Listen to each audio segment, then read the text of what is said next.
Good afternoon, everyone. Welcome to our special council meeting. This subject to budget, 2024. I'll call the meeting to order at 12:31. And I'll read off for all of them. Before our meeting gets underway, I would like to formally recognize the traditional keepers of this land, specifically our neighbors of the Alamo First Nation, along the territory of Colorado. We respectfully acknowledge the township of Alamo located on Mississauga Nation territory, traditional territory of Mississauga Nation.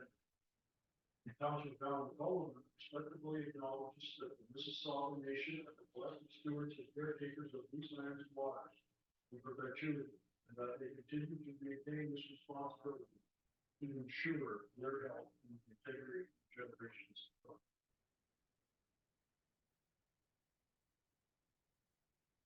I'll also read the procedural bylaw so we host while they can participate. The procedural bylaw identifies how and when members of the public may take part in the council meeting. Regular council meetings are open to the public and they are encouraged to attend.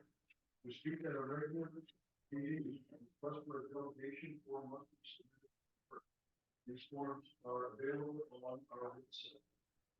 Public meetings are open to the public. They allow members of the public to address council without the need to register their request.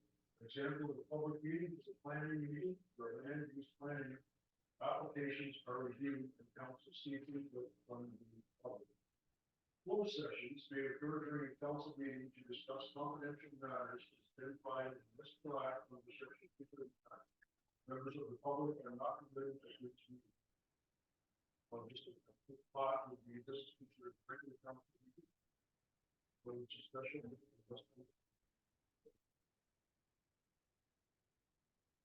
Ask council for disclosure of pecuniary interest and general nature thereof. Through you, Mayor Local, I have a declaration to put forward. I'll hand it to you, Madam Clerk. It has to do with an item number on the agenda 5.1, and it is number 8, and it has to do with the budget of the library. Thank you. It's 5.1 number 8. And I have that down there. I just counted 8 down.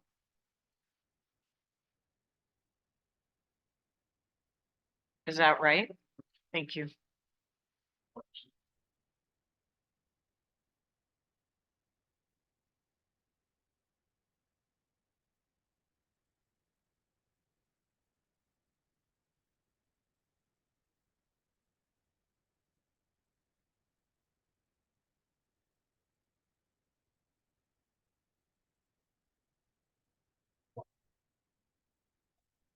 Okay. Is that better?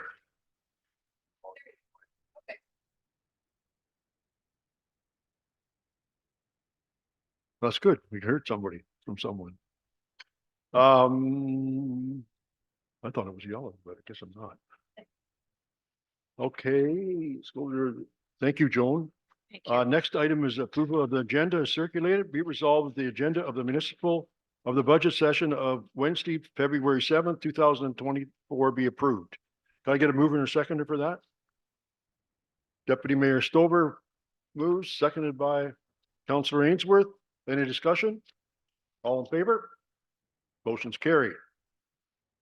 Day 1, the 2024 draft budget review. Introduction, budget overview and discussion. I know you're going to take the floor.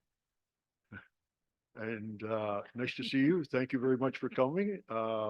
This for everybody's information is Nicole Beach-Boone, and she's our treasurer, and she will be presenting her thoughts on the budget today.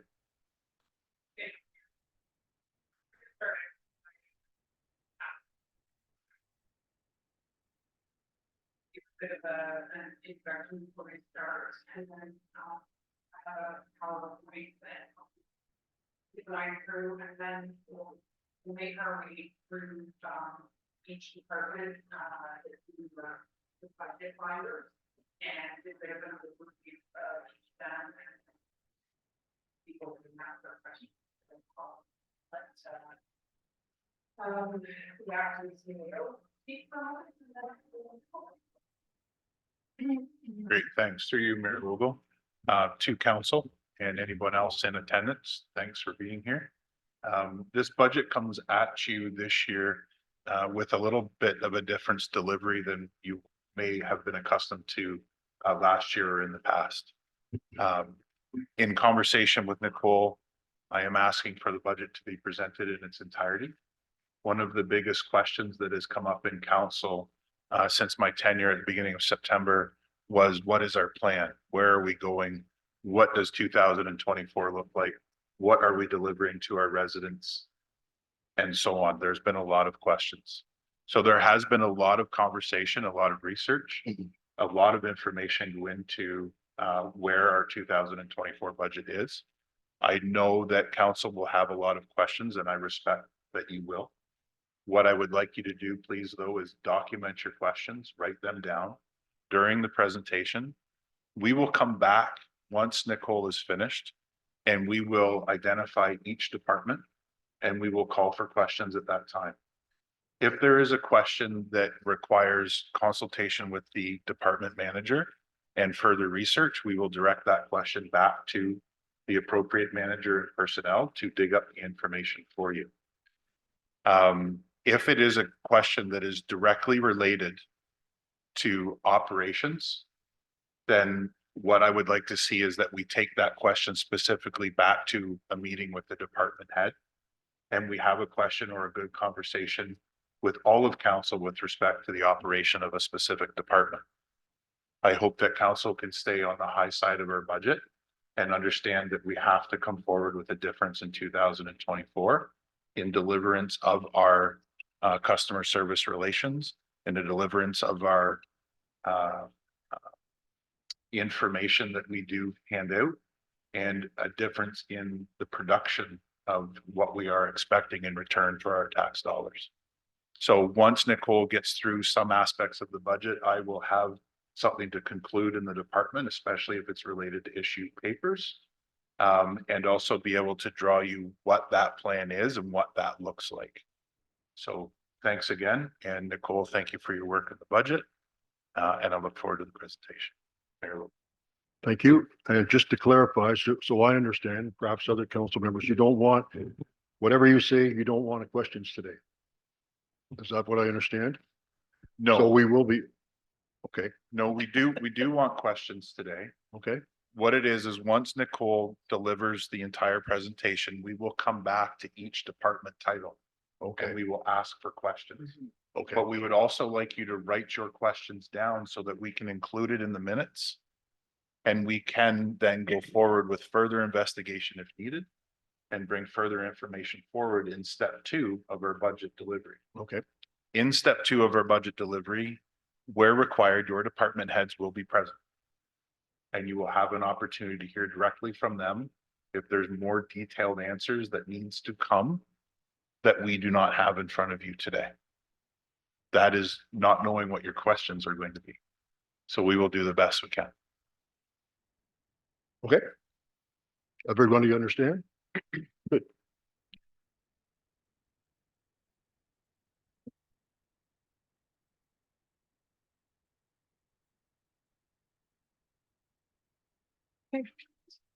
So through you, mayors, I apologize. I had my mic off earlier, so welcome everyone, and thank you for attending our budget for 2024. This is our first draft.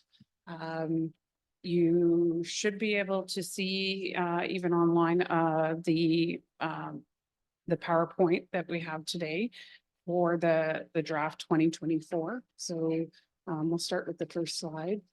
And so this is just really a summary of how we got to today. You know, what our budget timelines were for 2024, and how it resulted in the draft that you see before you. So first thing, we started out in August and did send out letters to any contributors that we've had in the past. And we do have a history of a number of years. So we make sure that anyone that we have contributed to in the past is receiving a letter and a copy of our application forms for contributions. If it is identified at any point in time during the year from a council member that someone has approached them, then we include them in that listing. On October 18th, all of the department heads met with myself and the acting CAO, and we went over our plan for the 2024 budget. On October 24th, we took a recommendation to council and they did pass that recommendation for a target-based levy increase before growth of 6.7%. So that is what you will see today. We have brought a draft budget forward that has taken that 6.7% increase into consideration. So Excuse me for a minute. I'm sorry for interrupting. Through you, Mayor Local, I'm wondering, is this what, this isn't, I have it clear on my screen, but I'm wondering if people at home would, if that's what they would see, or I'm not sure. That's why I just brought it to your attention.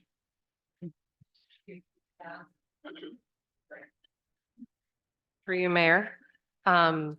Alex, maybe if we could ask one of our staff members if they can see it clearly on their screens for the presentation. It could just be that maybe the TV in this room is not I just very wanted to clear. check.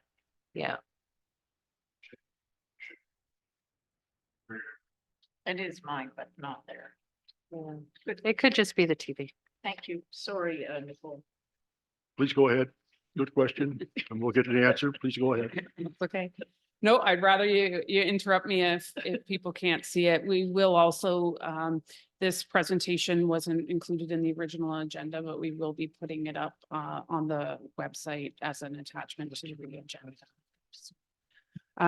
So November 20th, budget templates were sent out to all the department heads to start inputting their budget details. And from December 6th to the 21st, I met with department heads and the acting CAO to review the initial numbers that were presented from each department.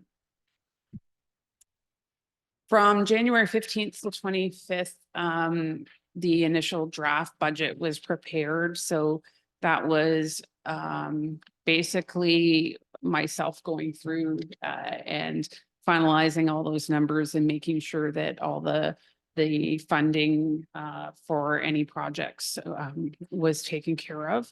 From the 26th to the 30th, final review was done by myself and the department heads to ensure that the budgets reflected what their thoughts were as far as going forward with the draft budget. So on January 25th, revised budget schedule was approved by council to give us a little bit more time to ensure that all the documentation was there when we sent out the binders.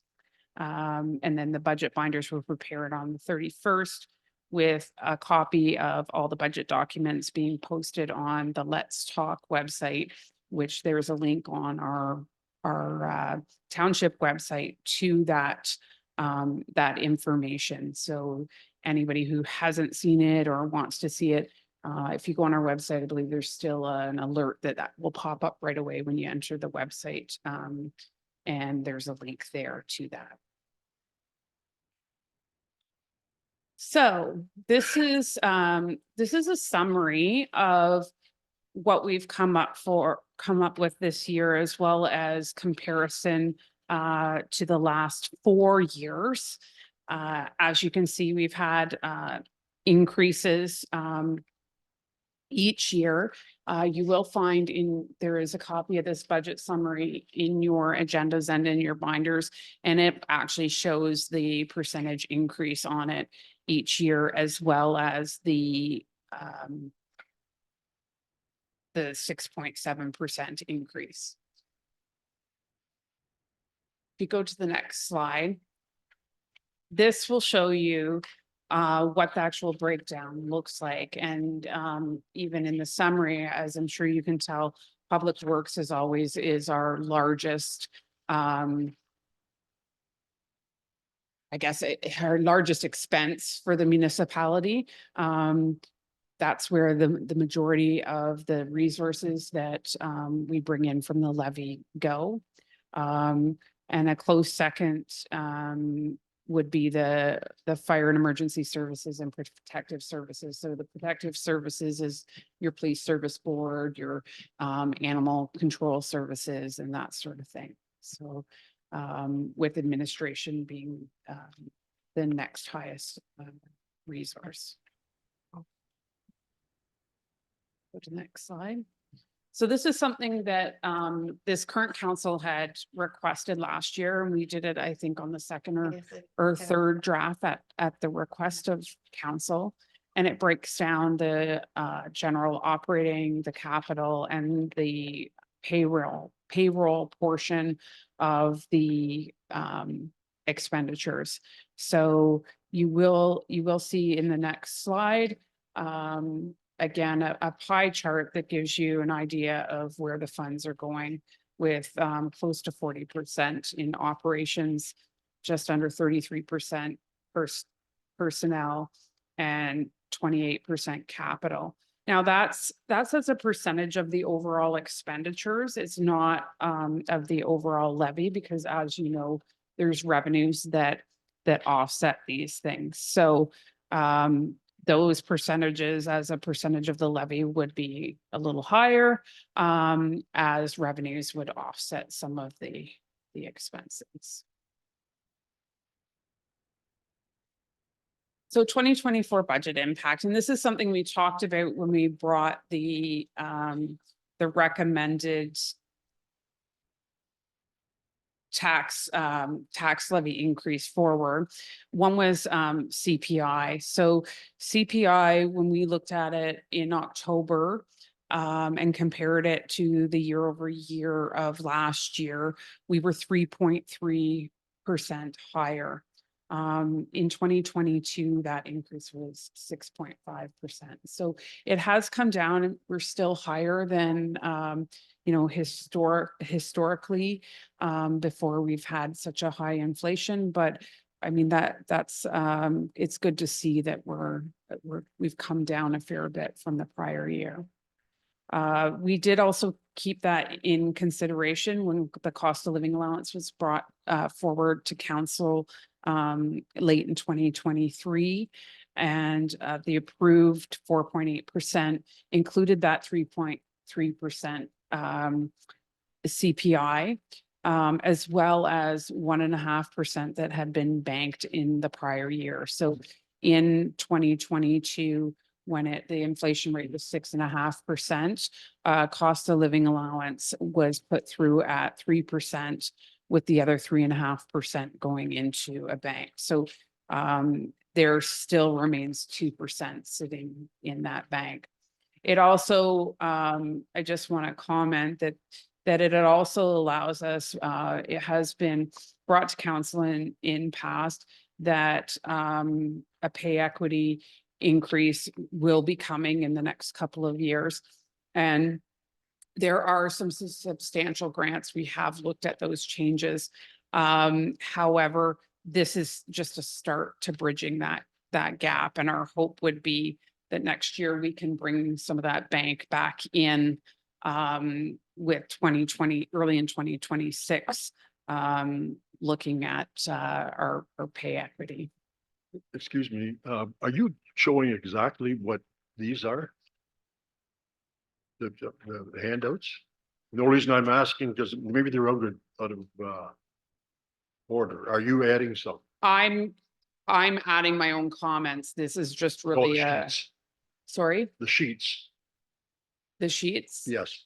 So you should be, we're just going to the 2024 budget impact details. So some of the things I have said are not. Yeah, you need to go forward a couple sheets, I think, John. Okay. There you go. There. We're zipping right through. Thank you. You're welcome. So the 2024 budget impact details, that's the slide we should be on at this point. This was something else that we heard in 2023 when we were talking about bringing forward the increase that, you know, we've summarized before that there's a few different things that impact the budget, but how much do they impact the budget? So we talked about CPI, which was a 3.3% year over year. So that equated to just under $300,000 in the budget, and therefore 4% of that levy increase. Another impact, and we'll talk about this as we go through the budgets, and I'm sure you've had a chance to read over the issue papers. There are some staffing changes that are being proposed this year. That increase is just under 215,000 and 2.9%. So there's some changes and shifts in both directions, and that's the net amount. Cost of living allowance. So that 4.8% on staff wages amounts to just under $152,000 or 2% of the impact on the levy. Now, I'm going to skip over the operating and talk about that at the end. We've also put into this budget a benefit increase on October 1st. That's when our benefits renew, and it would be just under 11%. And that's something to ensure that we are retaining our staff and ensuring that we're comparable to other municipalities in the area. So that has a 0.1% impact on the levy at just under $11,000. The CPP this year, they added another tier. So anyone who makes, I can't remember the exact number, but it's around $73,000. Sorry, normally it's capped around the $65,000 mark. And most of you will know that if you've ever made over that, because you get to a point in the year where you've capped it on your CPP and then you stop contributing. What CPP did to ensure that they're gaining more funds is that from there till this $73,000, there's an additional 4% that is being deducted. So there is a small impact at 0.1% or around $8,500 to that change in the CPP. What you will note on here is that that we have a decrease in capital funded by the levy. And I want to make sure that you understand this. This does not mean that we have a decrease in capital that we are adding, because our goal right now, and if, you know, we've talked about it before with our asset management plan, that we actually want to see us each year increasing our contribution to capital and making sure that we're maintaining our assets. We are doing that. However, this year we have a higher contribution from reserves versus coming from the levy. And we'll talk about that more as we go along, because our focus is to make sure that we have the operational needs and the staffing needs. So this year we have pulled more from reserves than we did in the prior year. However, I'll be looking at that a little bit after, but I believe it was just over 4% that we're actually increasing our capital asset contributions this year. So just so you understand, it's not that we have decreased the amount of capital as a whole, just the amount that's being funded from the levy. And then the final amount is your operating. So that leaves 1.5% that is operational increases. So, you know, it's $115,000 over all of the departments. And included in all of that is growth. So the growth this year was 1.82% in our assessment. So when you look at that list of items, you know, $135,000 of that is really due to the fact that we continue to grow. So if you want to go to the next slide. So in your budget binders, in your agenda, you have the full listing. Unfortunately, if I put it on this slide, it is, you know, made way too big and it becomes so small, no one would be able to read it anyway. However, you will see that overall there is a 4.18% levy impact, or just over $310,000. That you will see, and I've talked about it before, and we're going to talk about it a little bit later, is mainly due to some of the operational and staffing needs that have been addressed during this budget. The budget impact on reserves. So I handed out to council today, and again, it will end up on the website. We didn't have it finalized. I wanted to make sure that we knew what the impact on our reserves was going to be based on this budget. And you'll see we still have a healthy reserve level at just under $5 million. We are contributing a little over $1 million back into reserves, and we are taking from reserves to finance projects a little over $2 million. So at the end of 2023, we're projected to be around the $6.1 million and be at around 5 million at the end of 2024.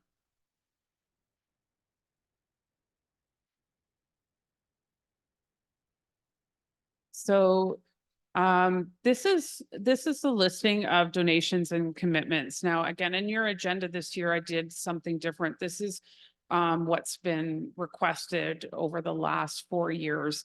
But in your binders, I also showed what actually happened, because I know there's always that contingency fund that sometimes council draws on. So I wanted to make sure that that was there for council as well. However, I wanted to highlight that there is an increase this year in requests from different organizations, and the total increase is 10,900. There, I have put in $533 as a contingency just to keep us at round numbers. So when you're writing up your questions, what I would ask is that if any of these organizations you're not familiar with, or you're wanting more information, would like them to come to council. I know a number of them did last year, explained what their organization does. You have copies of their applications. Please write that down. I have been letting them know that if council requests more information or would like them to do a presentation, that we will do that on February 20th on our second meeting. So again, if you're looking at any of those, you have further questions and you just even want them to attend to answer those, we can arrange that for February 20th. Okay, so I will at the very end of this, I have a bit of a summary about you know, what the impact is to the taxpayer. But I thought what we could do at this point is actually go through the different departments, and I can highlight some of the major changes from this year to next. Sorry, this year to last. Oh, there we go. Already. Just Sorry, I just have to flip over to my spreadsheet here.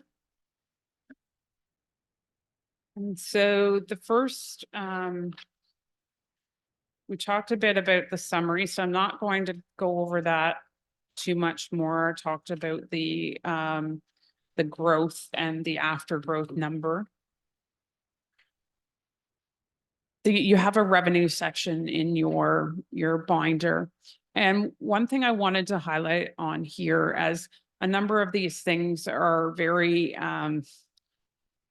subjective. I mean, we have to go, I go through and I look at what's happened in other years to come up with the estimates of what we're going to bring in, or we call them PILs, but it's payment in lieu from the different bodies. But one that I've removed is the county MRF, as the county has sold that facility. So the only reason we receive a payment in lieu is because it's owned by a government body. So part of the increase in assessment that we will actually see for this year is because a independent body now owns that. It's not a government body. So we will actually see that being taxed. And therefore that will we'll see the increase in that through our assessment growth. Yep, no, if you need clarification, by all means, stop me. Growth.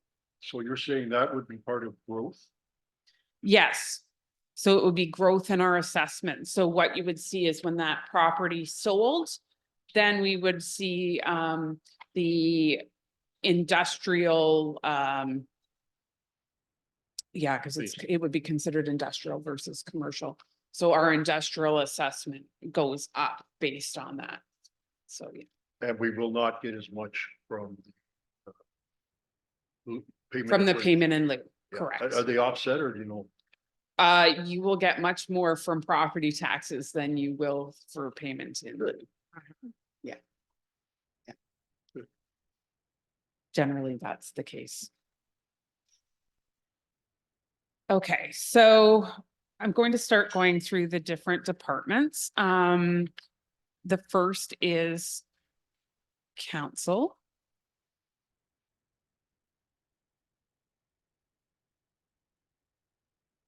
Okay.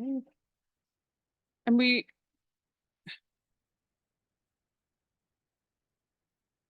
everybody's at the right page before I carry on.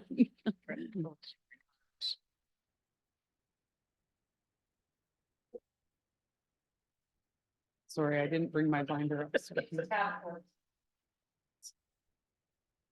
Thanks, Yolanda. Okay, so you will see that the increase in this actual levy is about 20%. The impact to the overall levy is only 0.5%. And that's just pure numbers. You're going from a budget last year of 173,000 to a budget this year of 208,000. So where are the extra things in here? So first of all, the council also it's in the bylaw that council receives an increase the same as staff at the 4.8%. So you do see that in there. We have an insurance increase, and you're going to see that as we go through all the budgets. Insurance did tell me, and I think in his presentation, he said 6% initially. He had told me 7%. Plus they were working on ensuring that they were up to date with all the municipal vehicles, and they were expecting that there might be an increase in the insurance on the vehicles. So across the municipality, I've budgeted approximately 9% for insurance increase, and it varies depending on the department between 7 to 10, which basically levels out at about 9% increase in insurance. So that would be one of the operating items as well that I talked about earlier that's impacting the levy. We did increase the legal cost. You'll see that last year we considerably decreased the budget for legal. However, the actual legal costs for the year were almost $15,000. So therefore, we have increased the budget in that area. Also within the council budget is that donations and commitments line. So you see that increase that we talked about earlier. There was one other item that I wanted to bring to your attention, and that we've added, I added a new account for, to go to reserves for integrity commissioner expenses. So we wanted to make sure that we were setting up a reserve for that. It's not something that we've had in place prior, but I think it's good practice to ensure that if we put that into reserves, then we're not impacted. Unfortunately, it's not necessarily something that we have full control over. If a resident or any concerned member of the public were to approach the integrity commissioner, then we're required to follow up with those inquiries. So I think that's all I had about that department. Dave, did you have anything to add? No? I have a real quick question. In 2022, we had $262,000 donated to the library or contributed to the library. I don't understand that. So the very bottom. I think you're talking about the.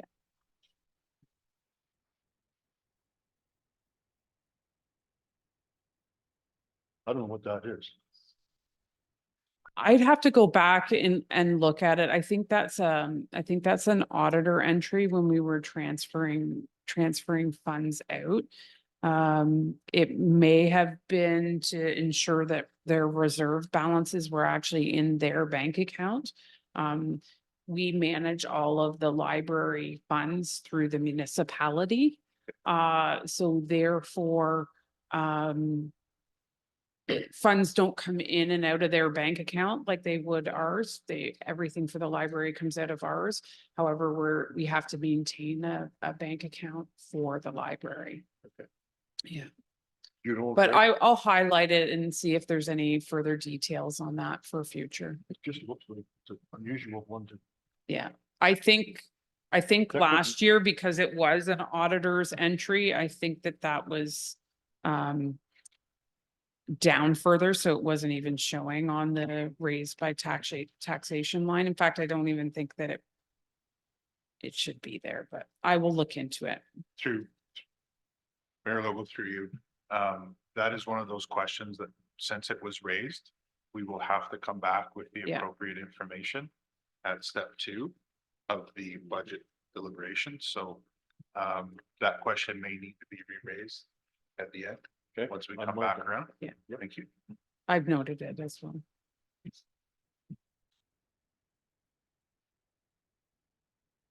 Okay.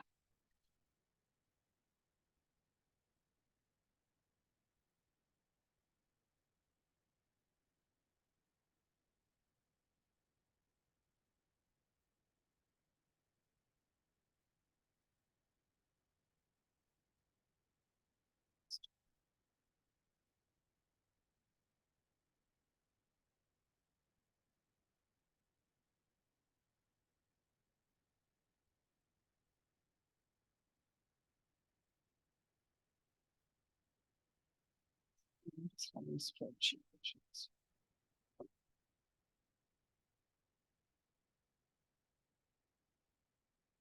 Okay, there we go. So administration is the next section that we'll be looking at. Yolanda, what section? Tab 15. We should be at this point just continuing on to the next tab. If we're not, please let me know. I know the binders were to be put in order of my Excel spreadsheet here, so that should be helpful. So, starting,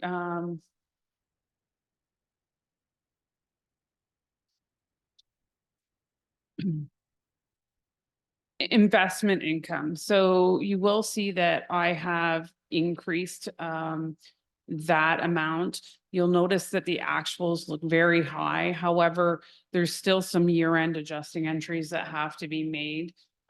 Some of the income that we earn goes directly into things like development charges. So that isn't the final number. However, it was brought to my attention. I had a meeting with our banker, and he did advise that our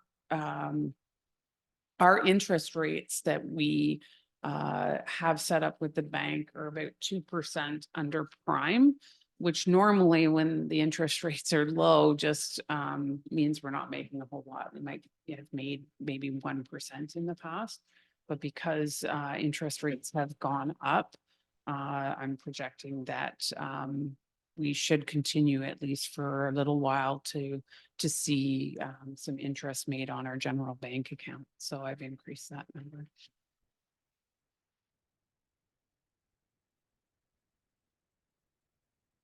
You will see a decrease in the line for sale of land. Obviously, in 2023, we had the Shawana property and the old fire hall. So at this point, we haven't brought forward to council any properties to be sold. So that has been left at zero.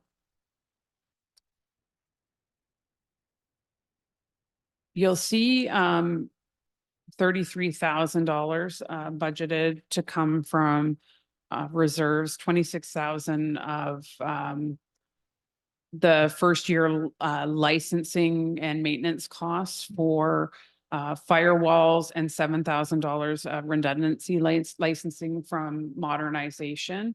So both of those are coming from the modernization fund and are in my issue paper, which is the IT issue paper. Just to give some further detail on that, we have been moving forward with Northumberland County as our provider of maintenance.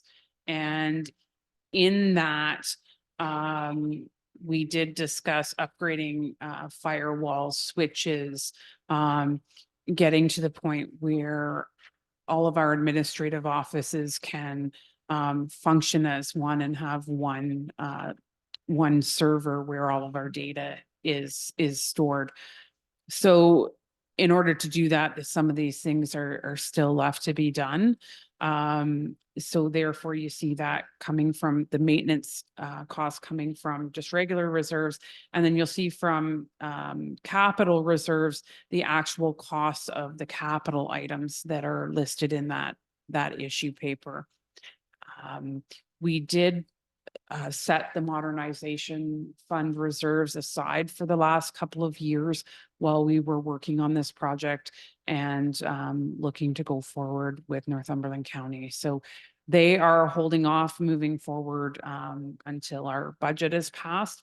It is one item that I'd like to make note that if we were to approve anything today so that we could move forward, that would be one item that I would say is very important, because it's holding us up from continuing to have proper support and proper security with the county.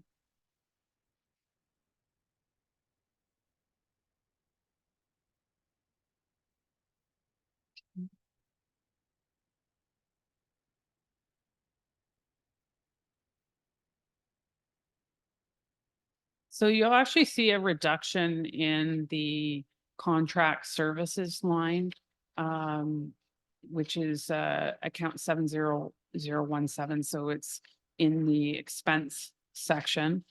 2023, our budget was almost $125,000, and this year we're at just under $93,000. There's a number of standard contracts that we have in there. But we did see a reduction in the actual maintenance costs that we're paying the county. And as you know, annually, we'll be reviewing that. And if there's more savings to come, then we will take advantage of that. You'll also see the insurance increase that I talked about earlier within the admin budget.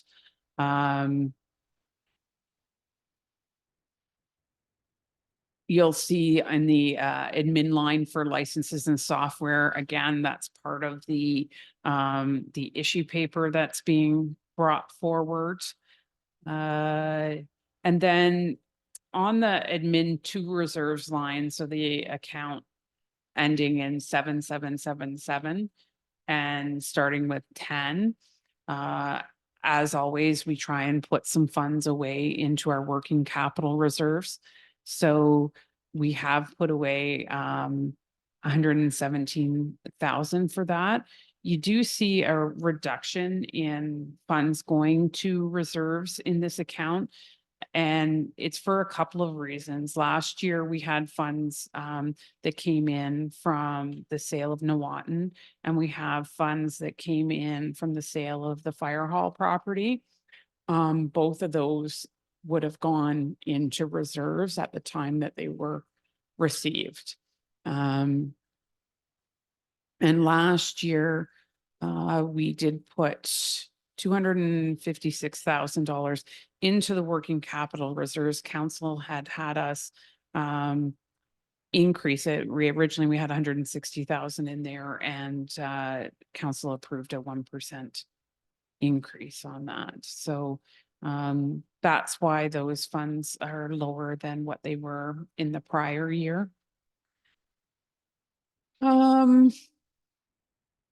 So we've also from the issue paper for IT identified that if we're adding new computer equipment, that computer equipment has a 5-year life. So we have put in a contribution to reserves of $30,000 a year, so that in every 5 years, we would have $150,000 to contribute back into computers. You will see that there is an increase in the CAO and clerk department line. Again, there is a part-time customer service representative that you will see in your issue papers. And that would be a 21-hour per week position. Within the finance department, you will see an increase there as well. Another issue paper. I have done up that issue paper for a new deputy treasurer for the finance department. I'm not going to get into a lot of details of these issue papers, just in that the details are there. If we get to the question session and you know, your questions haven't been answered already by the issue papers, then by all means ask and we'll do some clarification there.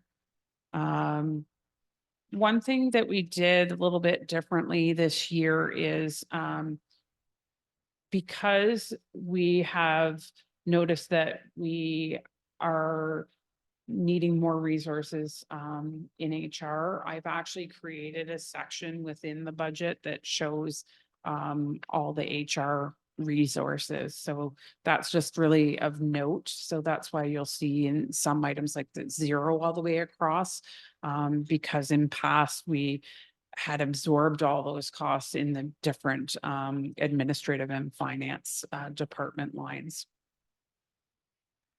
I already talked about computer equipment additions.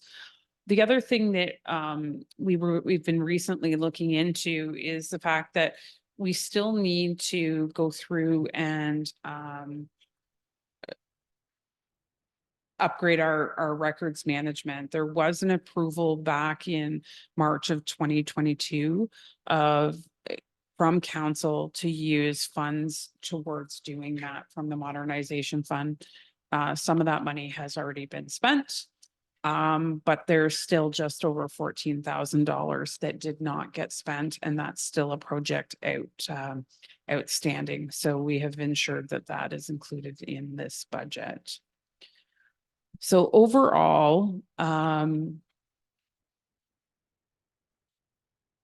sorry, I just have to remove the filter from this, or it's not going to show me my numbers.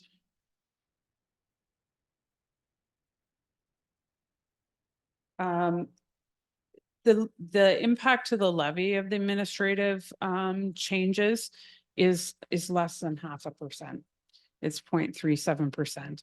It's an increase of 3.2% to the levy. Not to the levy, but to the administration levy. In 2023, we had a budget of 853,000, and we're at 880,000 for 2024.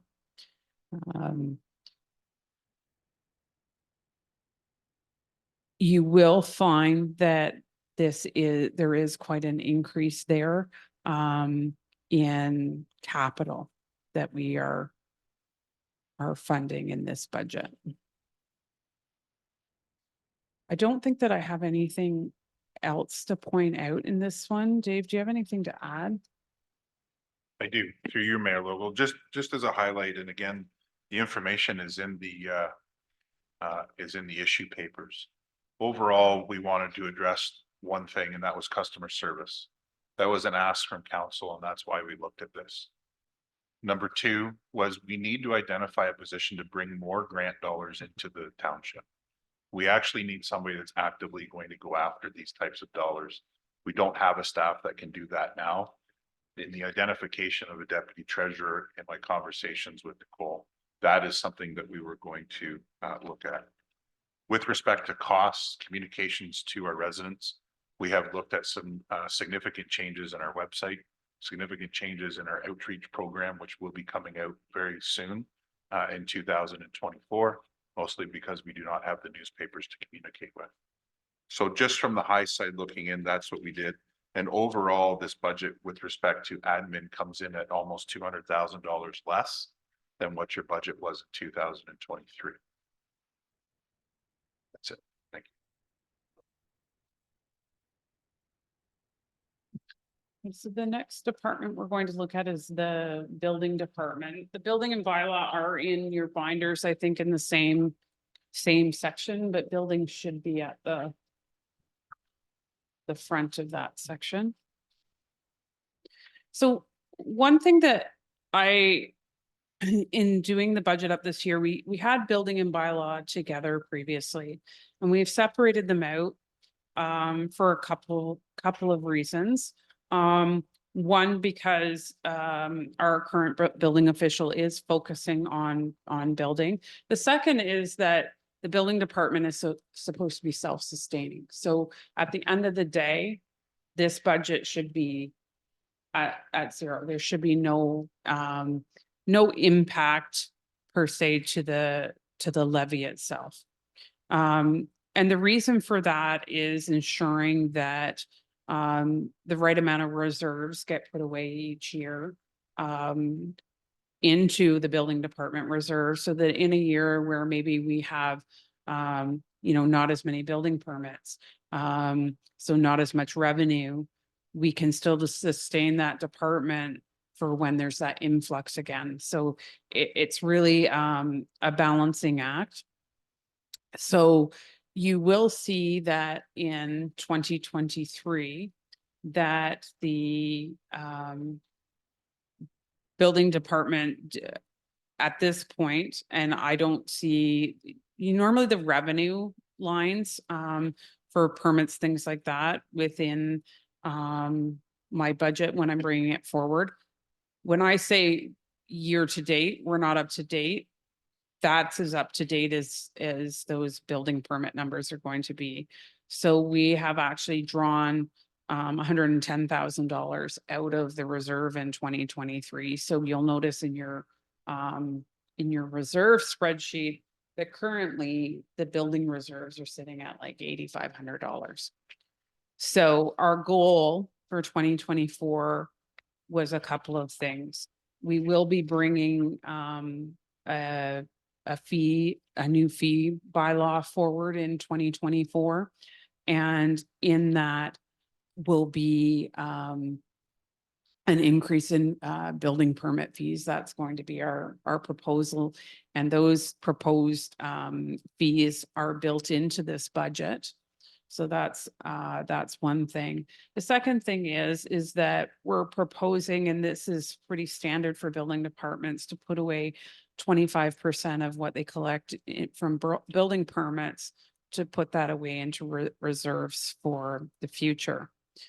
But what I've identified in this budget is, in this year, to get to that point, we do have an issue paper in to add another staff member to the building department to assist in getting us caught up and to keep us on track, as there are some major developments starting to happen within the community.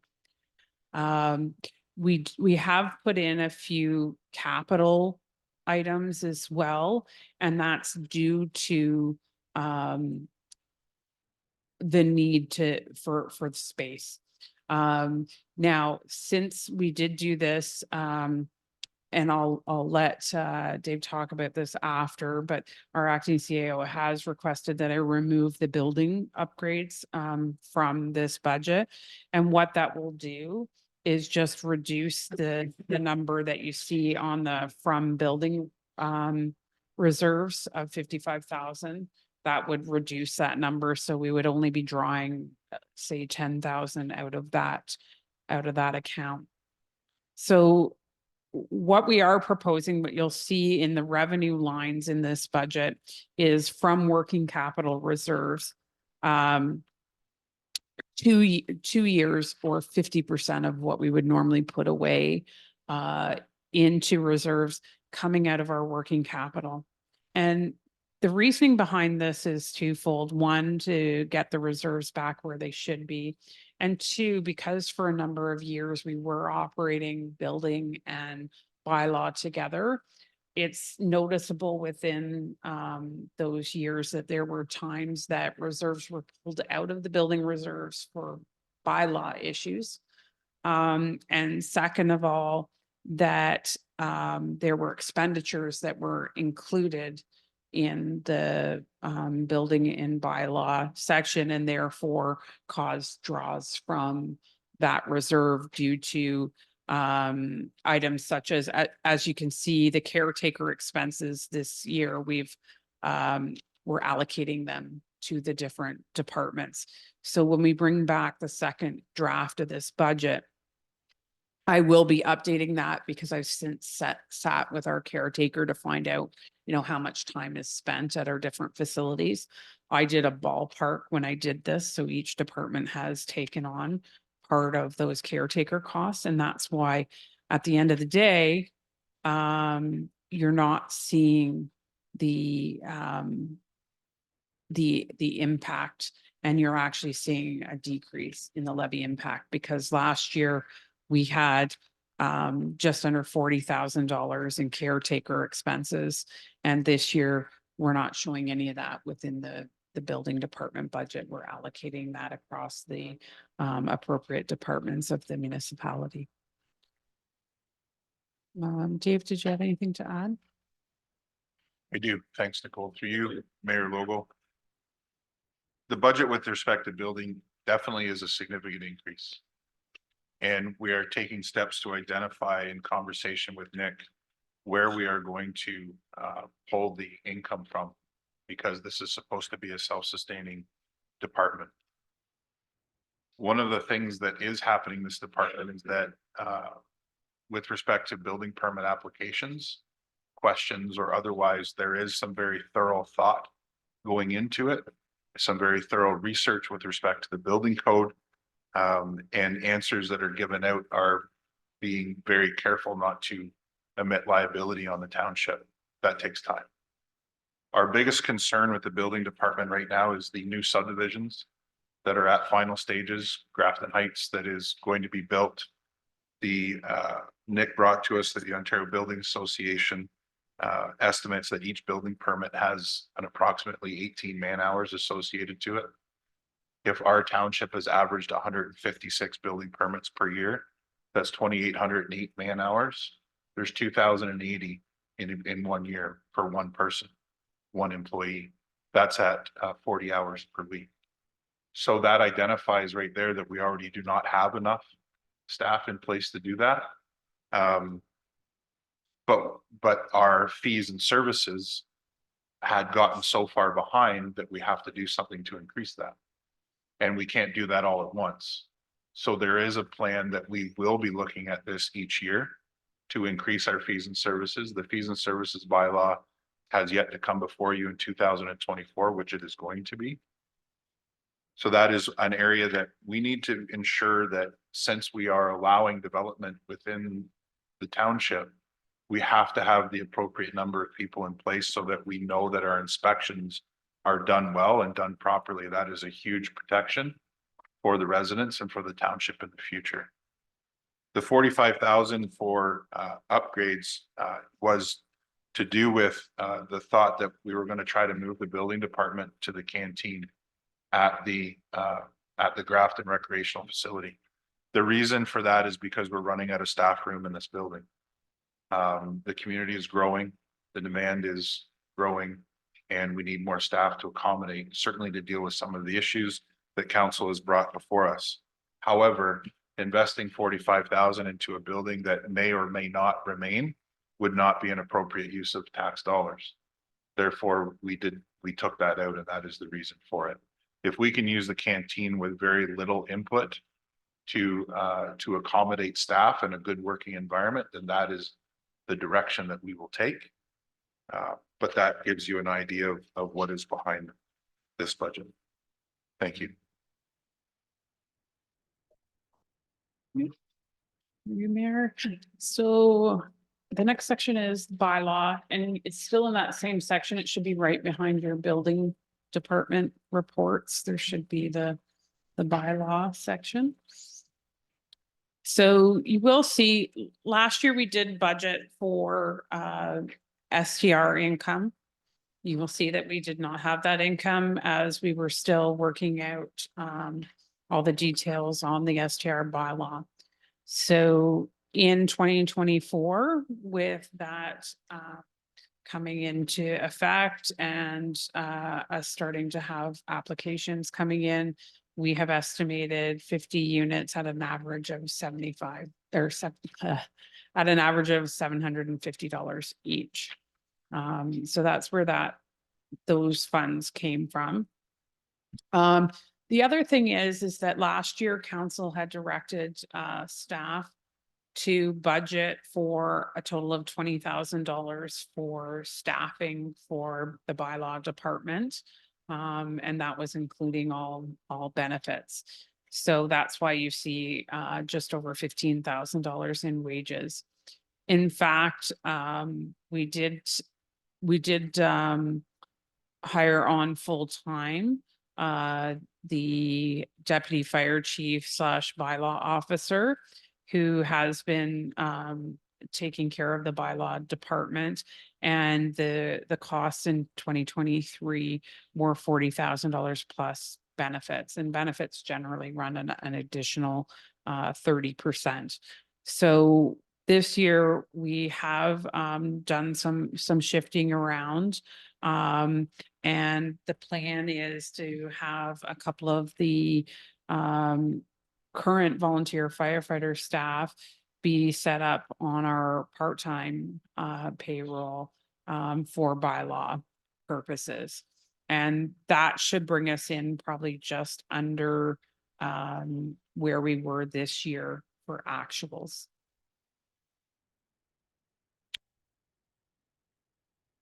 I think those are the major items. The impact to the levy of this department is 0.25%.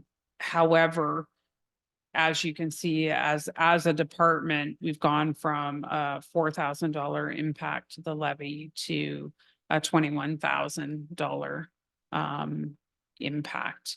So smaller numbers, but it has changed considerably from last year. So I let you talk on that one, Dave, because there really isn't a whole lot more that's considerable on this. Thanks, Nicole. Through you, Mayor Logo. This was another item brought to staff with respect to the township and the governance of bylaws within the township. To say that it took on an energy of its own, a bit of an understatement, because this became very consuming for staff. In fact, the majority of your deputy chief's time this current summer and into the fall became consumed with dealing with bylaw. We have discovered that there are many bylaws that have not been updated since about 2009. There's many bylaws that we need to create. The STR bylaw, as you are well aware of, and how much time that took and the work that went into it. We have some significant issues with regards to fill in the township, and it's coming in that has to be addressed, and a fill bylaw that has to be updated. We also have a gun bylaw that we don't have. Dates back to before the amalgamation of the township. And we have to work on those types of items. Part of the investment in the staff to not only be available to respond to bylaw complaints is to be more proactive with bylaw. And it is also to create a system where we can start to review our current bylaws. Because that type of thing, although it has to be reviewed by your clerk's department, cannot just fall back onto the shoulders of the clerk's department to review and create suggestions. That has to come from people that are actually within the service and doing the service, providing it for you. So our plan is to put some investment into this to protect the township. It has also just recently been brought to our attention that containers are a big issue. And the placement of containers, and we need to have people to respond to this and deal with it. This also goes back to last year was brought to our attention with respect to RV trailers and campers set up on property that needed to be dealt with. The unfortunate thing with that, we discovered that there was no set fee, no set fine. All that we can do as a township is issue a letter. And what we have found now is the majority of the letters that we submitted last year, people are back living in their trailers full time again, which is against their bylaw. But we have to come full circle on this. That's why the fees and services bylaw is coming back for you. This is why we're asking for an investment in this department so that we can help control the township and protect them. Thank you.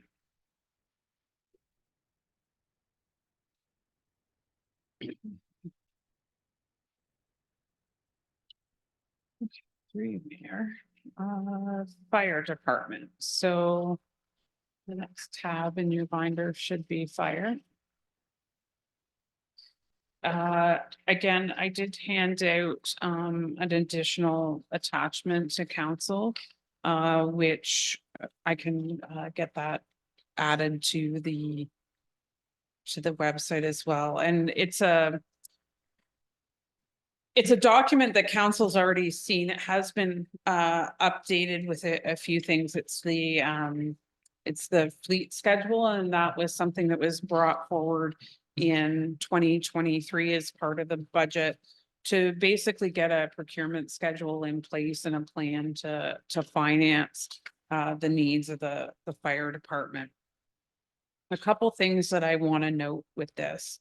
One is that I've changed a couple of things on here. One being the lending required. Originally, we had brought forward last year to start with lending in 2023, and council had asked that we put funds into reserves last year and hold off for another year before we start with any lending. So you will see that on this schedule, it has been moved back to 2024, and it would be just under $500,000 this year that would need to be funded by lending for a total of just over $1 million over 3 years. In the original procurement, we were asking for, it was just over 1.3 million. I think with holding off and putting a couple of $100,000 more into the reserves last year, it just shifted things enough to reduce that. One thing I will point out that as I was doing my review and analysis before doing my presentation today, I realized that there's a couple of lines within the fire budget that need to be revised. So the fire debenture revenue line needs to be revised, as well as the from reserves for capital purchases and to reserves for capital purchases. So you'll note on the procurement schedule in 2024, just above where it says 15%. I've highlighted 154,595. Those are costs that were to come from the levy in 2024. And when I was doing this budget, I had budgeted for the additions this year to come entirely from reserves, which if you've done the math, you'll know is about a 2% impact to the levy. So what I'm recommending is that in 2024, I will bring back on the second draft to remove the additional funds from the contribution into reserves. So the contribution would normally be the 315,500. So I would reduce that by the 155,000, and then over the next 4 years, which I highlighted in yellow, I will update those to increase those funds to get us where we need to be. So that is an error on my part. And if we were to just dump it back in, would be another 2% increase to the levy, but I'm proposing that we don't do that. So that being said, I think the only other change, and Dave, I think you can confirm, the tanker at one point was 630,000, and we've got it in there at 680 now, or 650, and we went to 680 due to the cost to replace that in 2025.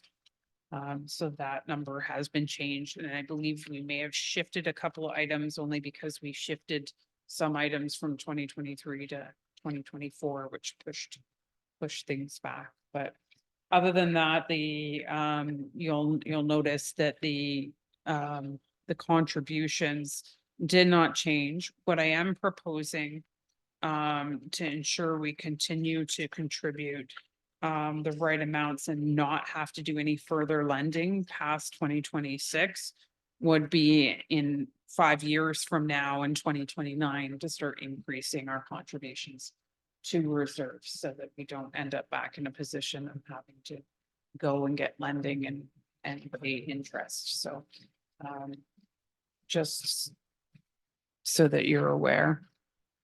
So that's probably the biggest thing that changed in the fire department. I have budgeted for the fact that the master fire plan and the community risk assessment was not completed in 2023.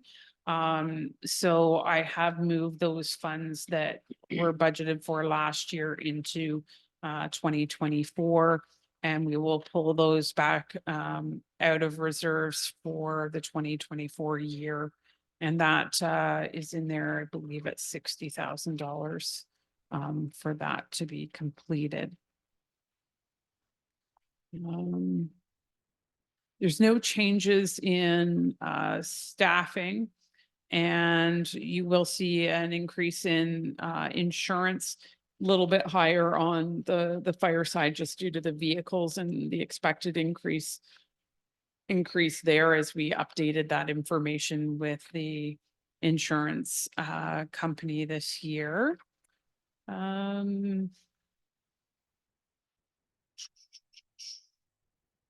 There are some issue papers, I believe, that you did as well for Station 1 and Station 2. And I'll leave Dave to maybe talk about that some more. There is a large amount in capital expenses this year, but like I say, the majority of it is due to this procurement schedule. And I think we're still on track with that. I just need to adjust the numbers to accurately reflect what should be coming from the levy.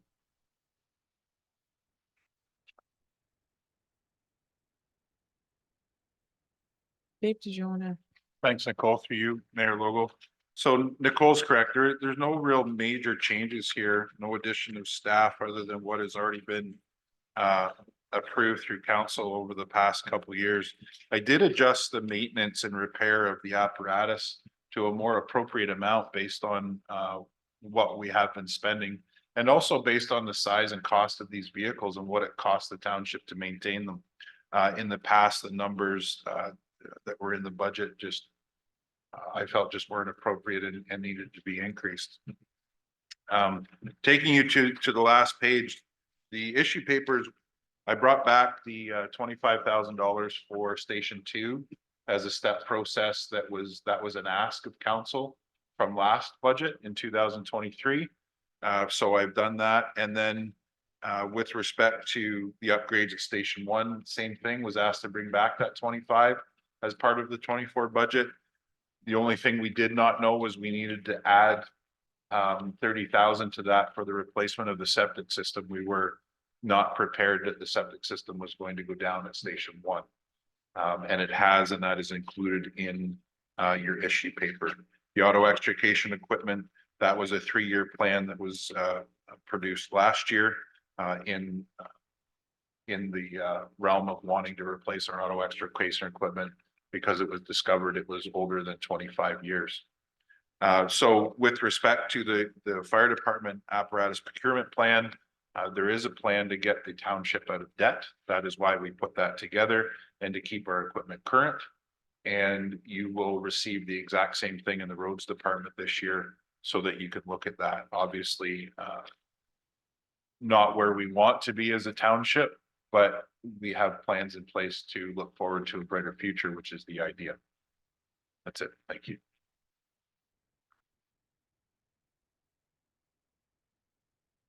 Okay, through you, Mayor, the next section will be emergency measures. Should be the next tab. This budget doesn't have a large impact on the overall budget, and in fact, we're showing a decrease in the impact. It shows 0, but at the end of the day, I mean, it is a very small decrease. What you will notice is that for the last however many years, we just budgeted the same thing and then did a reallocation from the fire department to emergency measures. So I discussed it with Dave because I really wanted to see this start reflecting like true costs. So we talked about, you know, the number of hours, both the fire chief and the emergency management administrator were spending on emergency management. So we did go through and actually do calculations on what the true cost would be. As well, you'll notice that we increased the conference and training budget to ensure that the proper training is being received for emergency management. And really that's the big difference. I think, Dave, we made a small change on the 911 emergency system, and I haven't got notes on that, but again, it's not a huge increase. I think really the takeaway here is that we're trying to be more accurate with the application we're making from the fire department over to emergency measures. And some might say, well, why didn't we just keep it in the fire budget? It is something that is reported separately as well for our financial information returns. So keeping it separate and keeping it accurate is important. So Dave, is there anything you want to add? Thanks, Nicole. Through you, Mayor Logo. Back in 2021, this budget was at 25,000. And we have been continually to work on getting it to exactly what we need it to be. One of those biggest things was the identification of the phone lines we were paying for that we no longer needed. Further into 2024, we are due to the joint fire chiefs agreement that we signed with Hamilton Township. Because of the CMC on both sides, the identification that do we need to have 4 emergency management centers within the 2 townships side by side, and the answer to that is no. And so we are going to look at some more efficiency. Not that this is a big ticket item, but with respect to training and accommodations, et cetera, we're going to look at that in 2024 and come back to council with a report. That's it. Okay.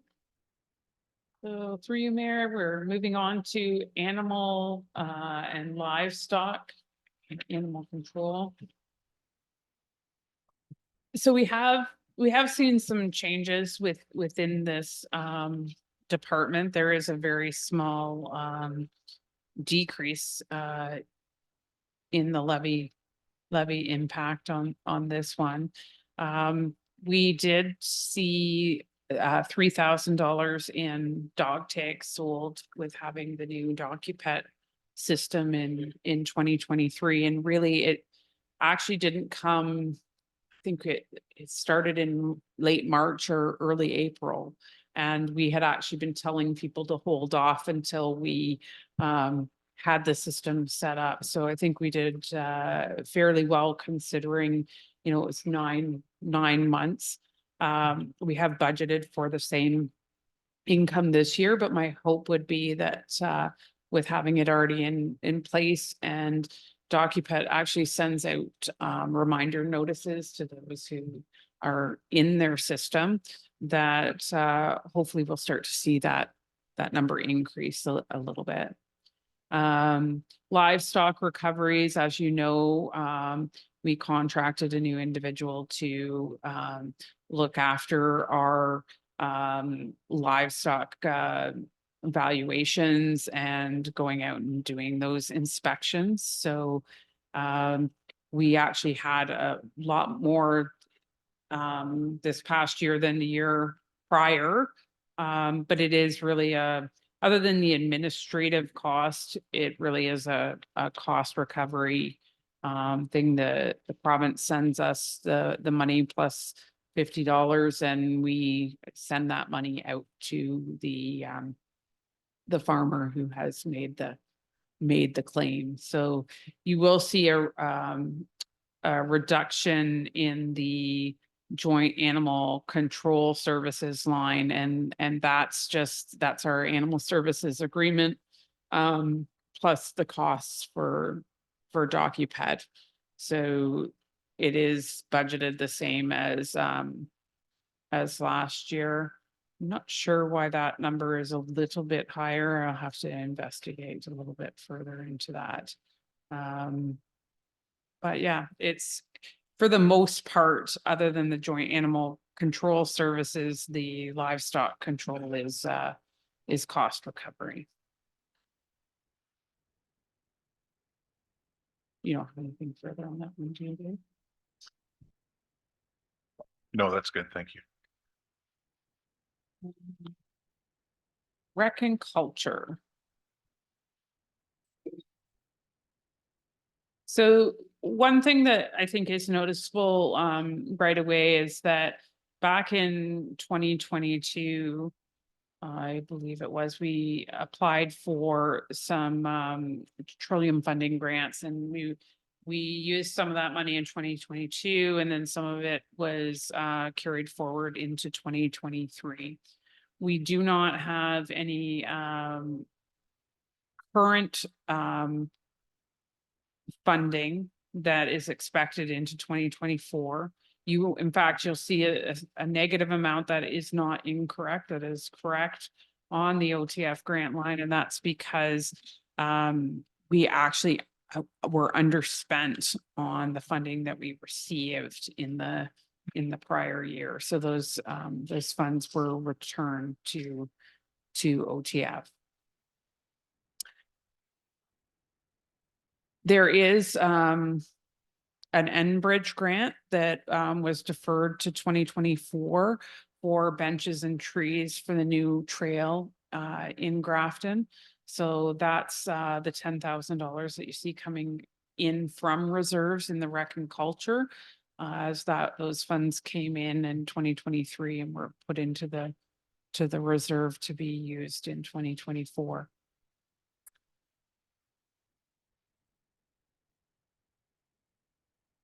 Um, s-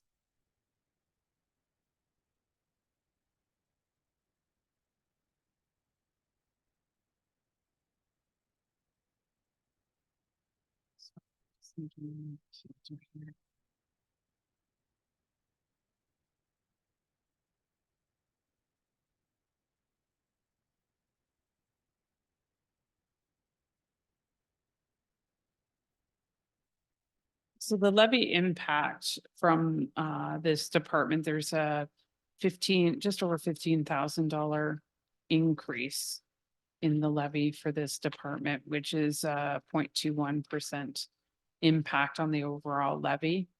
It's a 13% increase year over year.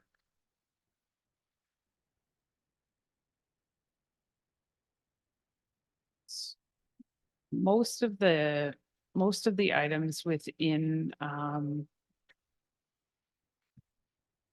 this budget are below what I've set for a $10,000 threshold for major items. However, you will find that there's some repairs from 2023 to both, I believe, the CCC and is it the GCC that have carried forward, and we've brought back into the 2024 budget. They were approved in the 2023 budget. However, they were not completed. So we have brought them back into this year's budget. We are also proposing to put new locking systems on each of the municipal facilities. It's my understanding that access to some of these facilities may still be out there to some individuals. So we want to ensure that proper locking systems are put on those. Yeah, so it was the FCC and the CCC, both of which have roof repairs that need to be done. We started this last year. We started putting some funds away for gym conversions. So last year and this year, again, we're proposing to put $5,000 into reserves for a future conversion of the ACC for it to have a gym. I think that's it. You will see within this budget, what I talked about earlier, the distribution of the caretaker costs. So that will be a theme probably throughout the rest of these budgets as we go through. Dave, is there anything you want to add to that? No, I would like to speak about Parks and Rec after the next Sure. Parks is finished. Thank you. Through you, Mayor, then we'll proceed to Parks and Rec.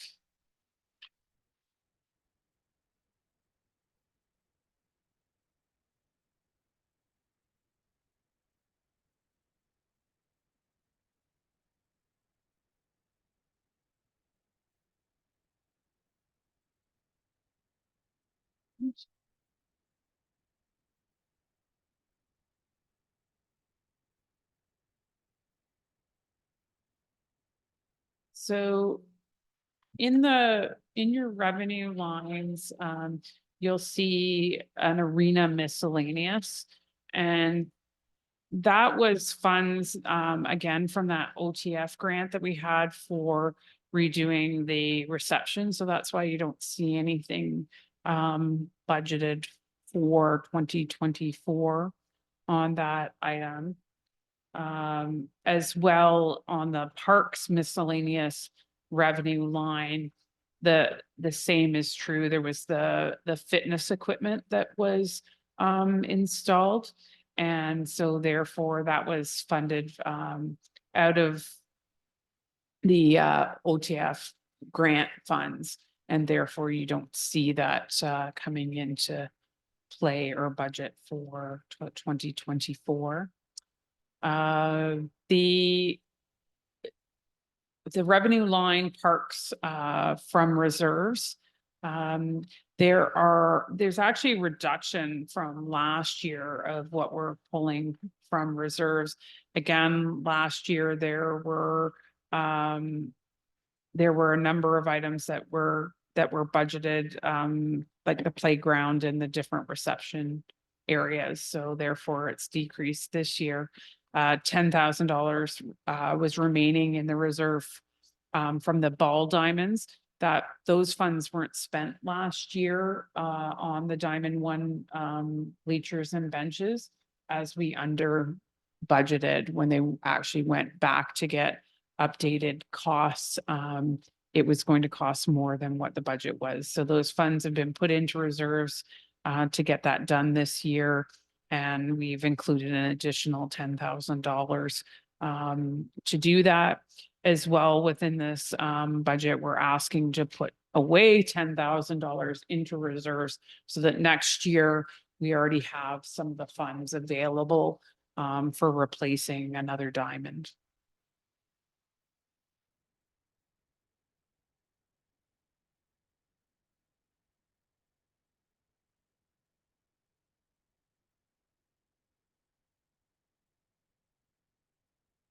Just a note too, when you see cost recovery from other departments, the parks,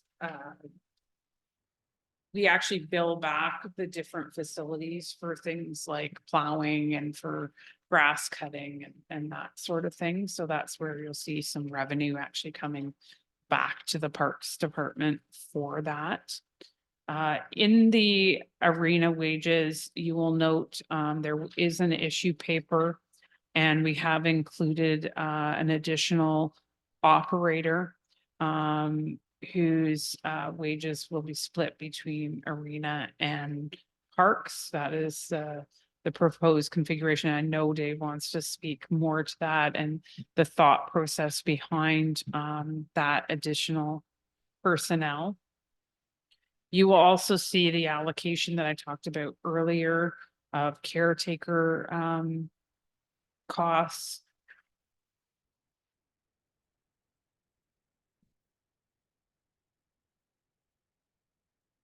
We've also increased the building and ground maintenance costs for the arena. As right now, no plans are in place for any changes there. If you look at the actual costs for repairs, we had a number of maintenance items at the arena, and therefore we were over budget in 2023. So we did increase the building and grounds maintenance budget for 2024. Parks wages line, same as what I had discussed about the arena.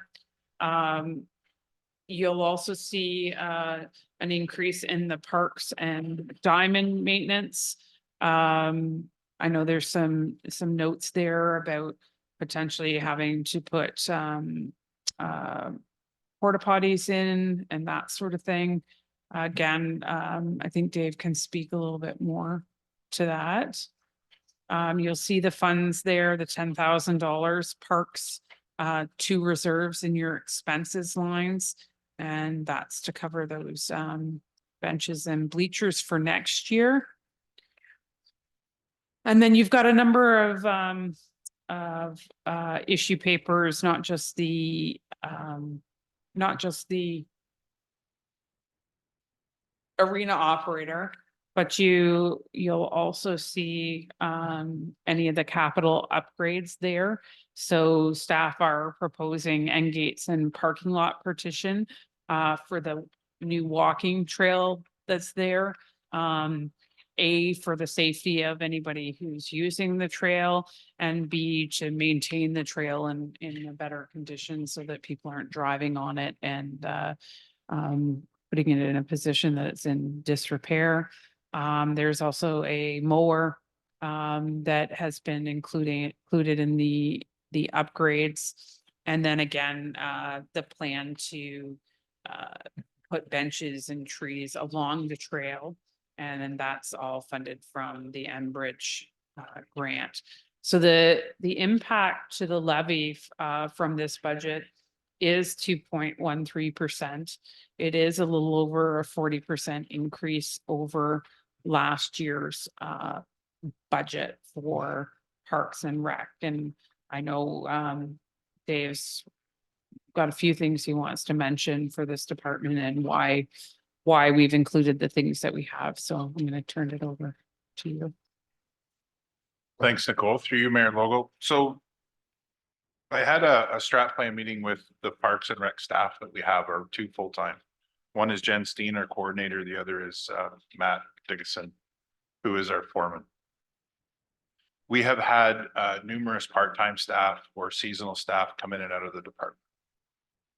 The overall return on investment has been a significant question here in council. But it does not leave us the mere fact that we do need to do something to deal with our horticultural and our parks and rec within the township. Could we say that they've been poorly neglected? We could probably come to that assumption. But we need a plan on how we're going to address it. With respect to grass cutting, the crew that we had on in last year, I'll speak to specifically, did they achieve more than cut grass? I will say probably not. But we need to do something about it still. And we need to come at it with a different organizational approach. We have a seasonal person that works in the arena that we hire for the winter time. And we have a seasonal person that we hire for the summertime that cut grass. The recommendation in hiring the one full-time position is to combine those two positions to create one full-time. So it eliminates two seasonal, but you're making one full-time. The reason for that is so that we can create two crews. We've identified the hiring of 4 students, 2 regular students for maintenance and 2 horticultural. We've done nothing as a township to maintain our gardens. This building here is a prime example. Out front, when I came in September, to be honest with you, it's embarrassing. We need to do something about it. So the idea was that if we have 2 full-time, one is already our foreman who exists. We've created a bit of an organization chart. Your manager position still sits empty, but we have the coordinator who now the foreman reports to. The coordinator is in charge of putting the parks department stuff together, organizing work detail, which we can do as a team. And then we have 2 teams. Last summer and the summer before, I witnessed one team driving between north and south of the township. It's a big township. If we structure 2 full-time people and we have 2 crews, one can stay in the north and one can stay in the south. If we identify an appropriate place for them to work out of, be it one in the south, one in the north, roads department buildings, etc., or both out of Centerton, we can accomplish a lot more with respect to our parks and rec, keeping it up to date. If you go down to the Wicklow Beach launch, you'll see snow fence that has been sitting in the trees for I don't know how long. All of our parks and rec need to be cleaned up. We've also had an estimated $2 million worth of property that will be donated to the township that turned into parks and rec land that we need to come up with a plan and look after. We don't have the appropriate staff in place, and if we don't have a call to action plan, in place for that staff, then we will falter again. So with respect to the increase in Parks and Rec, we're asking for more tools to deliver what we should be already delivering. This also includes looking after garbage cans, looking after sidewalks. The caveat to this is that in the roads department budget, there was $49,000 awarded in 2023 for snow removal.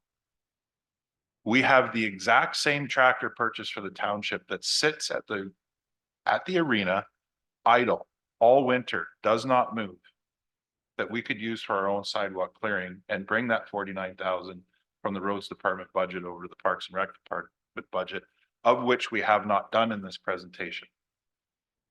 I signed a bill where we're under contract for the sidewalk clearing in Grafton alone for January, and it was $12,000.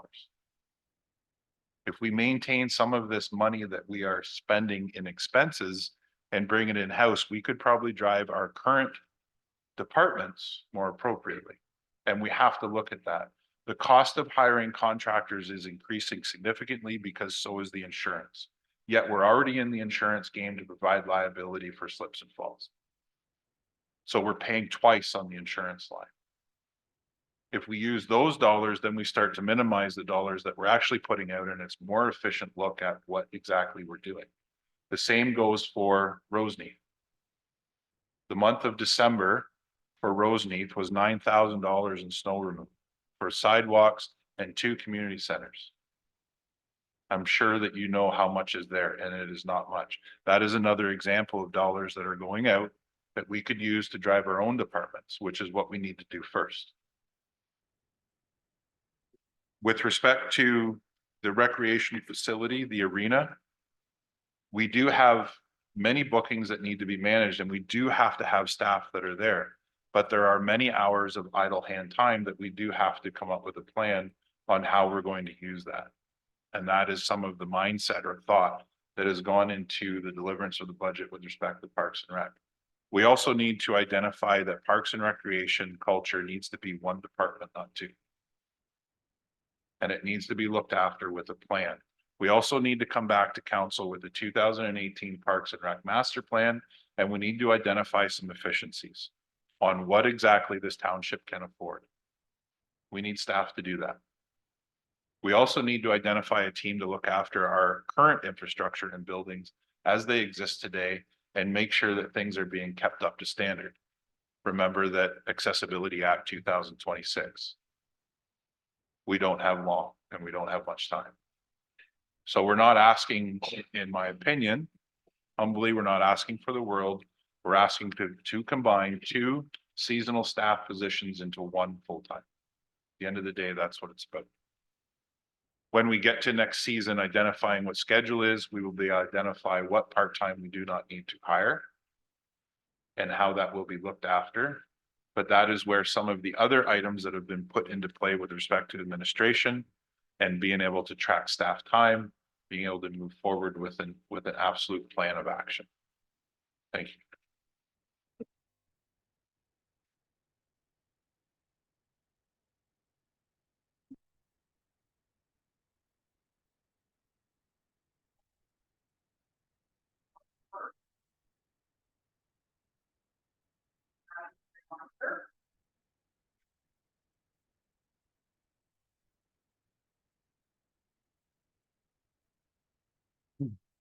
First thing you'll notice when you're looking at work budget is that our open formal base funding is increased for 2024.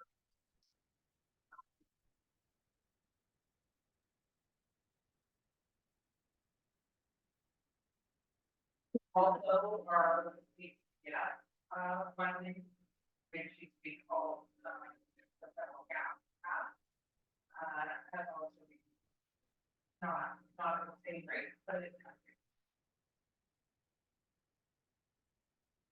You'll also notice in the total revenue, public works from reserve for capital. So there is a procurement plan, and I did see that.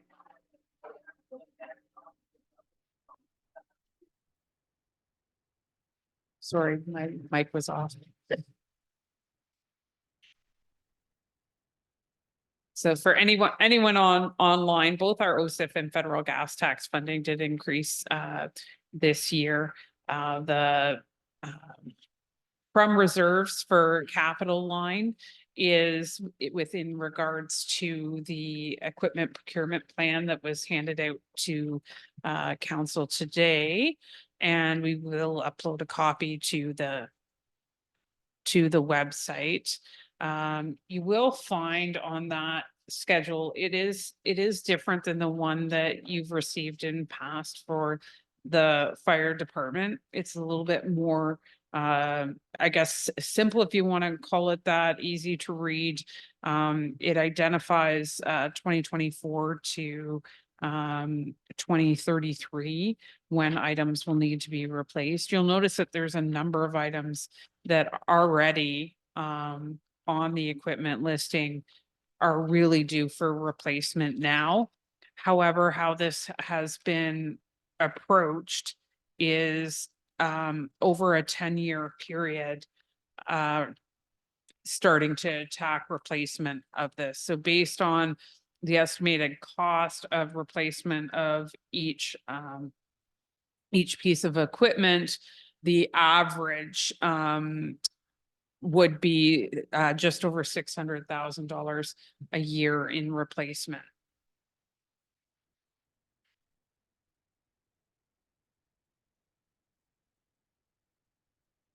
Now, in addition to that, we would also be pulling $350,000 out of reserves to cover the cost of the tandem that was approved in last year's budget, as well as another $20,000 in equipment.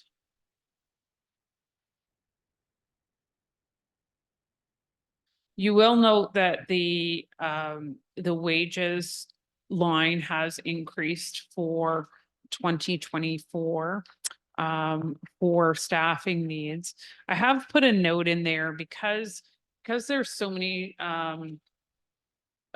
projects or jobs, if you want to call it that, that we have to distribute the costs of our staff to for reporting purposes. Your wage lines are in multiple places, but what it amounts to is around $920,000 plus another 30% in benefits. And that does include an additional public work staff. There is an issue paper for that. And that person would be an operator / mechanic. So that is an addition to the wage costs.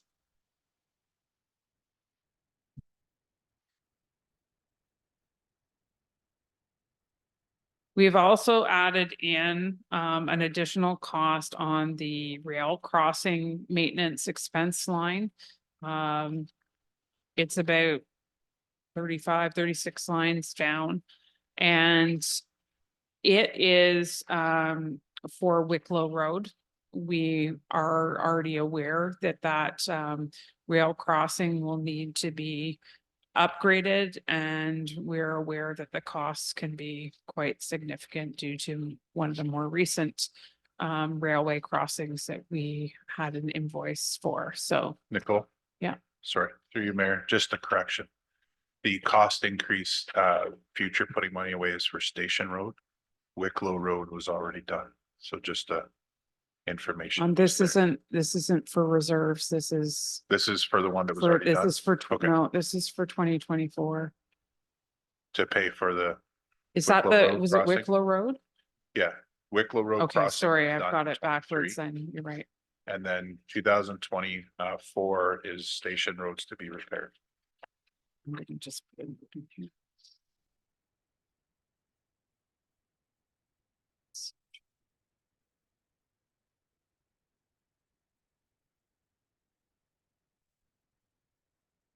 Okay. Thanks for that information. Again, you'll see an increase in the insurance, and again, it's at the, it is at the higher range, just due to the fact that we have a number of, vehicles, in the Public Works Department, and that was one of the areas that did increase. We have put away, again this year, $267,200 for equipment purchases in the future. This is something that we've been doing the last few years. And so we're going to continue to do that, or we're proposing to do so.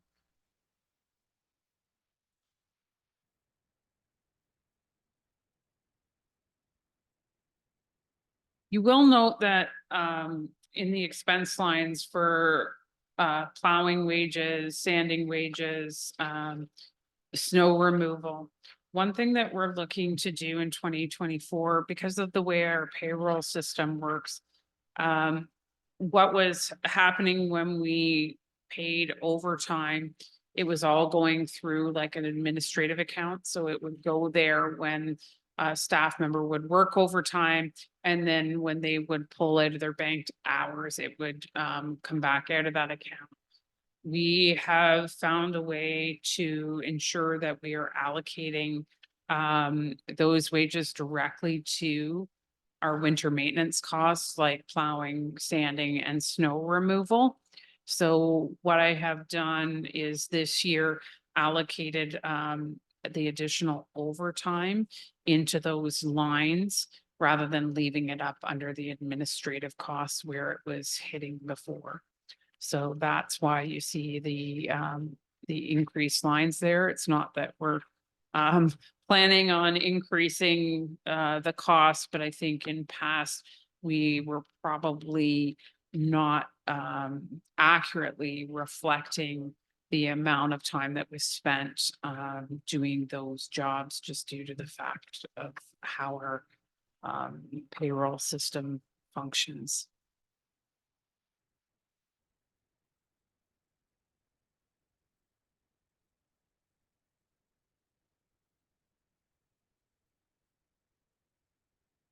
We have increased our budget for pavement patching, and I'll leave that maybe for Dave to speak on. I'm not sure what the history on those line items are, but both the wages and the cold and hot mix, we have increased the budget there.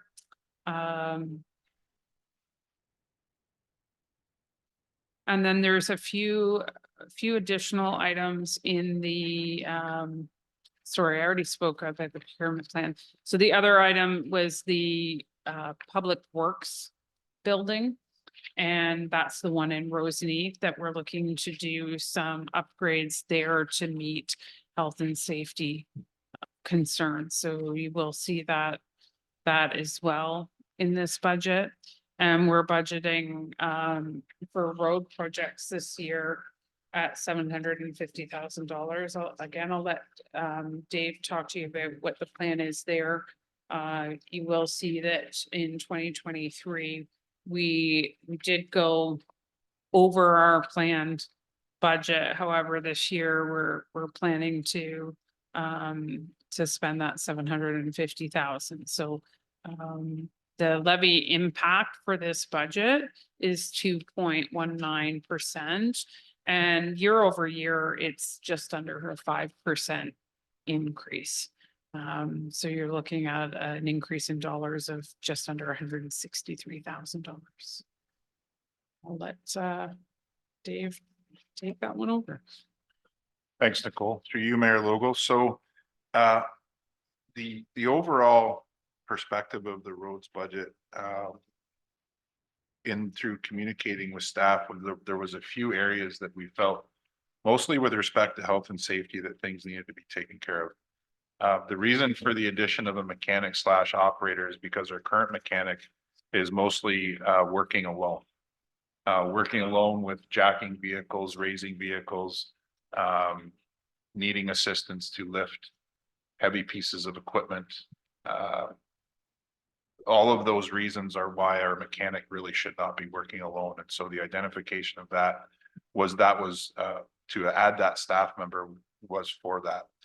The other thing is, in the last couple of years, we've added all of the mechanical operations for all of the fire apparatus to the roads department, where in years past it was being farmed out to local dealers. And mostly that was in Peterborough. So we've brought all the mechanical, including the putting in service, everything from lighting to running of battery cable wires, any operations for our pumping apparatus and for all of our fire apparatus. The 2 new vehicles were all done in-house. We've brought a lot of that mechanical ability home. So we need to support that. And that is why we've put that position there. The other thing is, with respect to your snow routes, you have 1 operator per snow route. If somebody calls in sick or somebody's unavailable or we're short staff, then our mechanic jumps in and drives those plow trucks. If our mechanic is tied up driving the plow trucks when we have a breakdown, a route has to suffer, which is then an increase in liability to the township. So we do need to have a rotating extra staff, and that's where we've identified it was for assistance for the mechanic and specifically for that. The other part with respect to the Roseneath Public Works, which is the 1 issue paper, there are some significant health and safety concerns inside of that building, including some doors that do not close, so we're losing money to heat loss. There's also a strong lack of insulation within that building. The floor grates are not up to par to hold the weight of the vehicles that are being parked within. So again, we have a piece of infrastructure that needs a little bit of money to just try to bring it up to a little bit closer to the standard this year. Another area we identified money was with respect to certification of our operators. Unbeknownst to you, Ministry of Labor was in this past year, and we were given a very stern warning written up for some of our operators not having the appropriate certifications for operating the equipment they were operating. That needs to be taken care of. And then the equipment procurement plan was again an ask of council, because we have a lot of dated equipment, and you'll see that in 2023, 575 was budgeted to be spent on equipment. And if in fact we plan this out over a 20-year plan, what we're asking for is 600 roughly to be in the budget every year, so that then we can put those dollars to work to the best of our ability. If we're looking at leasing for equipment, if we're looking at rent to own, or if we're looking at financing, a lot of the major equipment that comes, we can look at variations of doing that and compare that to debenturing based on the percentage cost of bringing this business forward. But also it has a plan to get the township out of debt, so that then those dollars are there, your equipment is up to date and being replaced, and you're not running equipment that is too old and too dated. The other side of that is with respect, especially with roads and plowing of roads, is the liability aspect with records management. Knowing when the vehicles are out there, knowing when plows are up, plows are down, the amount of salt sand being put on the roads, etc. It all comes into, we're very far behind and we need to get caught up. So we're looking at a plan that is a several-year plan, so that we can incrementally keep trying to step forward. And that is the reason. That is all that I have on the roads budget. Nicole, thank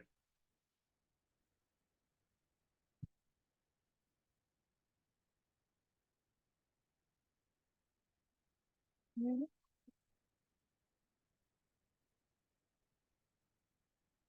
So we're getting there. The next few budgets are all smaller.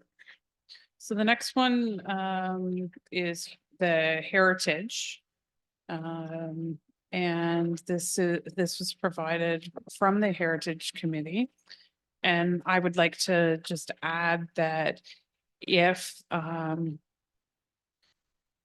council would like any further details on their budget or would like them to come speak, maybe put that in your notes for the question section so that we can ensure that, we have someone present. I have been corresponding with Bob Dean, so he is aware on the 20th. That would be the date to come speak to council if he has anything that he would like to add, or if you have any questions.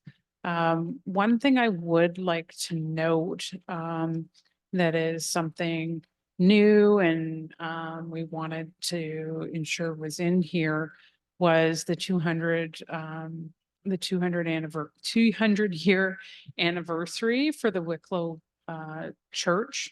So the plan is to have an event for that.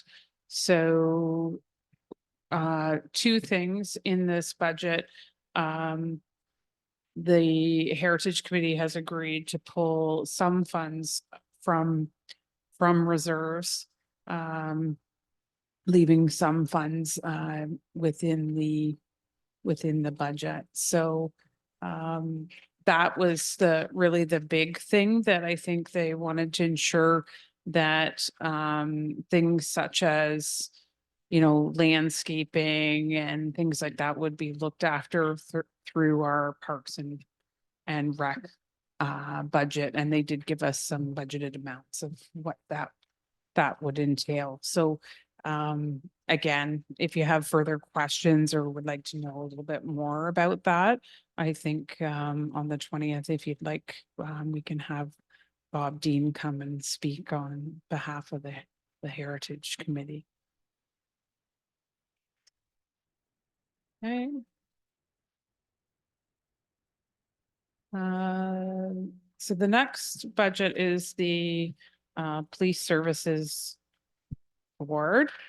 And this is one actually the mayor and I sat for a little while because with the changes to the Police Services Board in April, the 5-member municipalities will have one board, so that it won't change our revenue stream. So that was something that we spoke about, that, you know, the revenue stream should stay the same.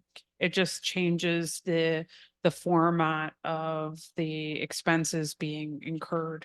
So we went through and we discussed the plan on how those expenses would be divided up, and that they would be divided among the 5-member municipalities. So we did add a couple of new accounts. One is the insurance, as the one thing that was discussed is that they would need to carry a separate like liability insurance, but again, that would be split between the member municipalities. So we did add that in, as well as cost of computer and internet maintenance, computer, printer, internet file storage, that sort of thing. So again, the member municipalities have met, and these were the estimated costs that they had come up with. So as the mayor and I were discussing, that's where these numbers came from. The OPP contract number was the number, I believe. Now, I haven't got a note on there, so I will double check it. But normally I put in the number that they have communicated to me, so I will just put a note to double check because I don't have a note in.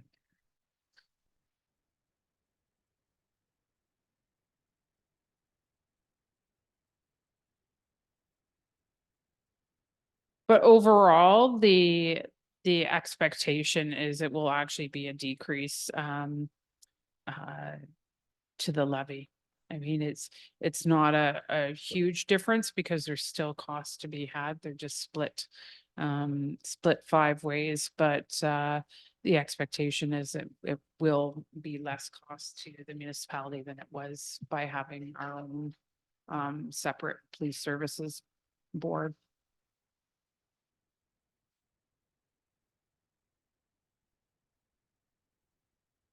John, was there anything you wanted to add to that? Just because I know you were instrumental in that. Probably just that Okay. yeah, probably just that,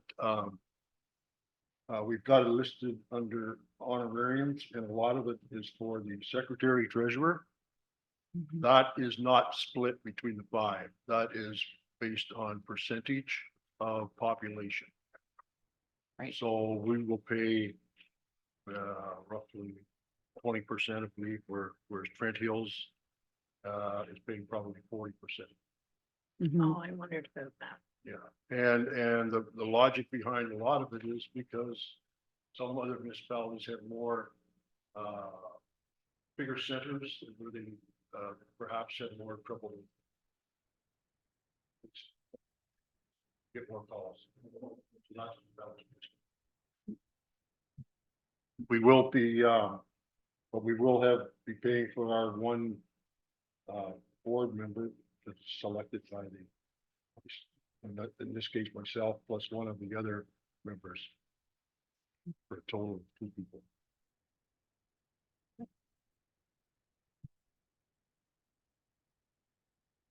That's why there's 2 people going to the conference. One elected official and one from the public. All right. Thanks for that. So community policing, I have put nothing in there for budget last year. The plan was to use up the remaining funds in reserves, and we did do that.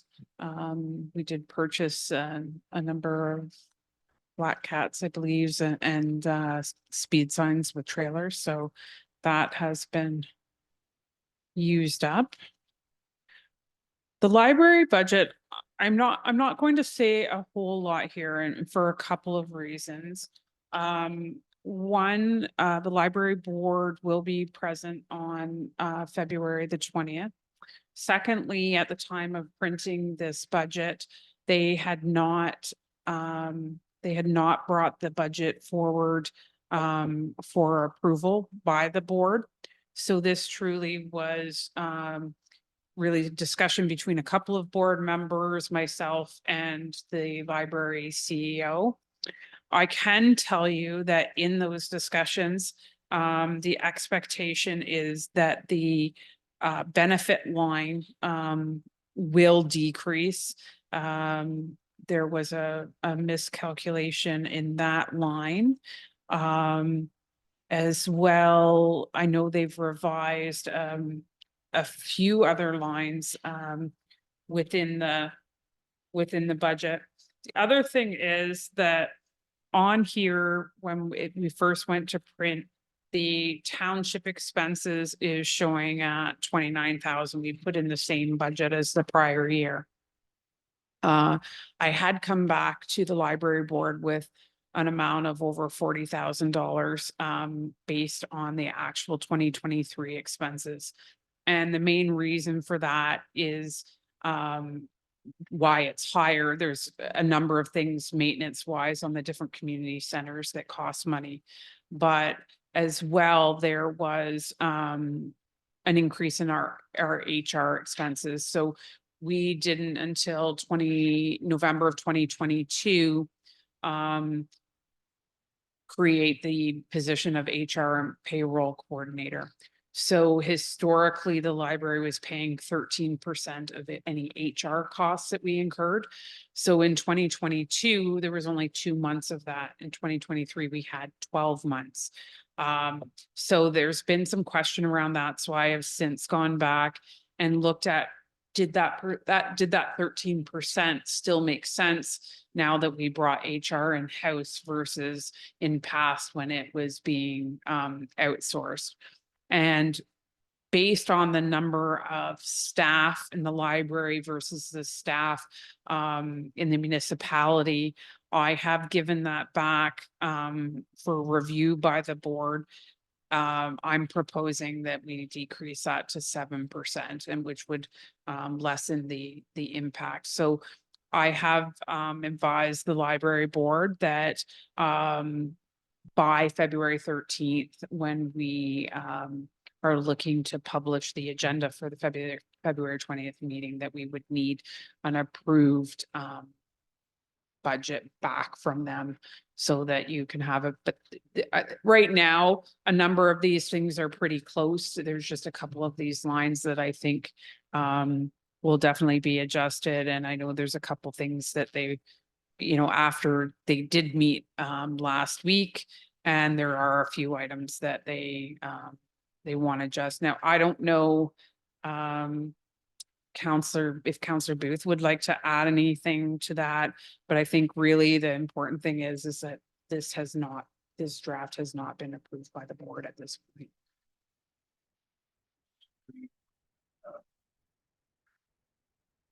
You hear me now? Just through you, your worship, there is a library board meeting this Thursday. So that'll be on the 8th, right? Tomorrow night. And they're hoping then to have all the numbers in order and vote on it, and then it should be passed. Thank you.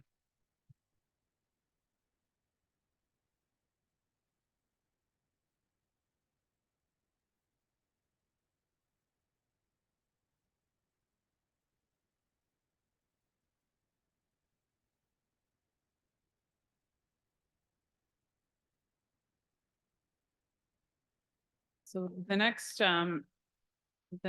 department is cemeteries.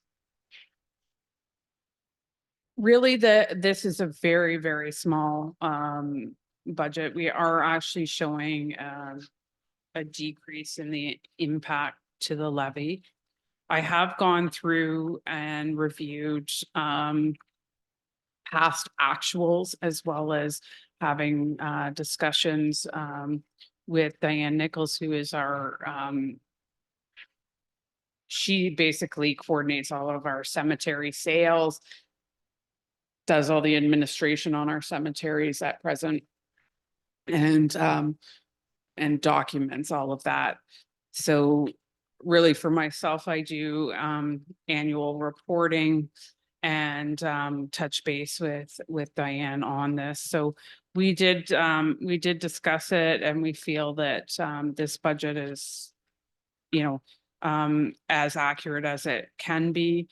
I mean, it's the type of thing that it's kind of hard to budget. You don't know how many people are going to purchase plots, as well as not knowing how often you're going to have an interment. So we do our best based on past.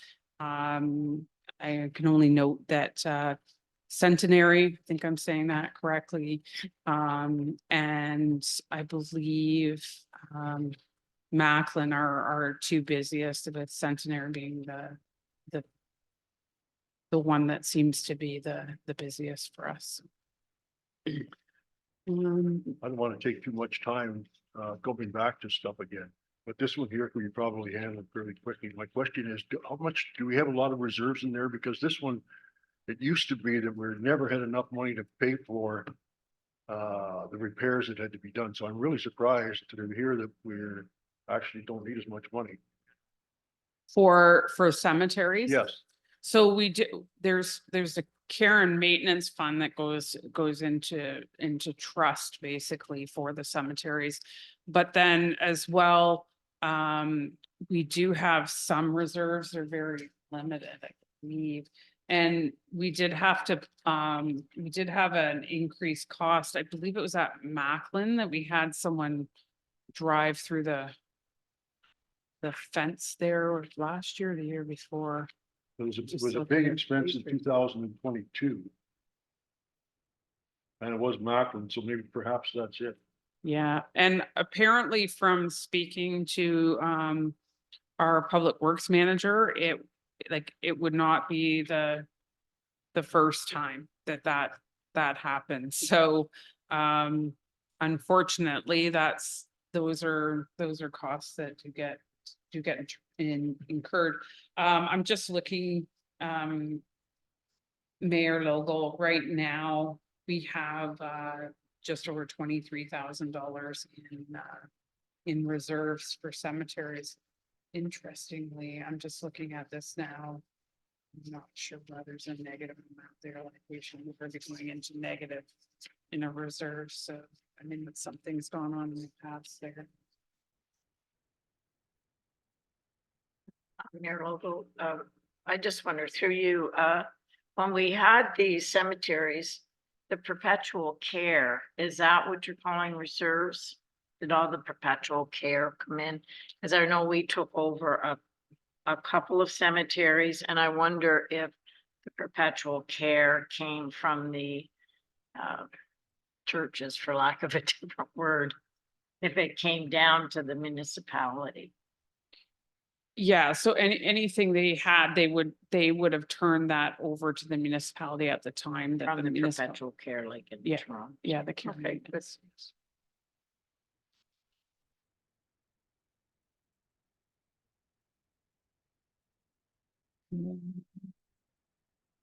So next, the next department is environmental. Not very many lines, however, as as I'm sure council is more than aware with, we had brought questions more than once to council on Lower Trent.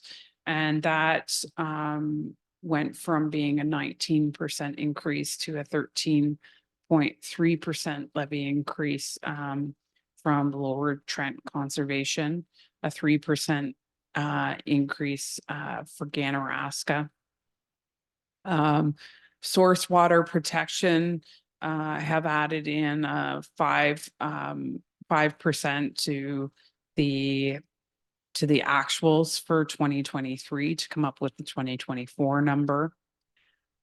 Now, looking at the GFL hazardous waste services, I'm unaware, and I did have a discussion with our planner as well, of whether there's an actual contract. This might be something that that Yolanda might be able to provide more information at some point, but I've put in a 13% increase because in the prior year, you can see that we budgeted for 11,000 and the cost actually came in, or sorry, we budgeted for closer to 12,000, but it came in at 17. So I wanted to make sure that, you know, it was a reasonable budget amount. However, I don't think an 18% increase like the prior year would happen, even when you consider that, you know, CPI has actually decreased this year versus the prior. So that's where those numbers have come from, which gives a levy impact of under 0.5%. And however, year over year, it is a 16% increase to this budget. So unfortunately, some of these items are out of our control. However, it is nice to see that Lower Trent did go back to the table and we have a decrease from the original 19%. Dave, did you have anything to add to that? I do not. Okay, so I think you should only have one tab left in your binder. And that's the planning department. So a couple things. If you look at the planning severances fees line, you'll notice that we've budgeted for an increase in 2024. This is mainly due to the fact that we have taken into consideration the proposed fee increase. And this is based on an average of 5 years of fees collected for severances. So we feel that this is an accurate number. And even when you look back to the 2022 budget, you can see that our budgets were much higher. So we're pretty confident that in 2024 that we'll see an increase in those fees. But at the same time, you had predicted a lower one too, didn't you? Budget in 2023 and you didn't meet that. So That's I, correct. wasn't that, That's correct. wasn't that because they knew they weren't gonna have such years good? There were, in answer to your question, Mayor, it's, I believe when I had discussions with our previous planner, there's expected to be a decline in 2023. So, I mean, the expectation is that we have some, more development in 2024 as well as an increase in fees. So, and like I say, it was based on a five-year average, so. The planning wages, you see an increase here, and the main reason for that is in shifting. Let's go back. So as we spoke in the building department, one of the issue papers is to bring in another staff member into the building department. In the process of doing that, the plan would be is that secondary person along with the current building official, they would be looking after their own administration of that department. And therefore, we would be able to have the administrative assistant who is now looking after building and planning be solely working within the planning department as a coordinator for the planner. So it's not an additional staff, it's a shift in staff to this department from the building department. So that's why you're seeing an increase there.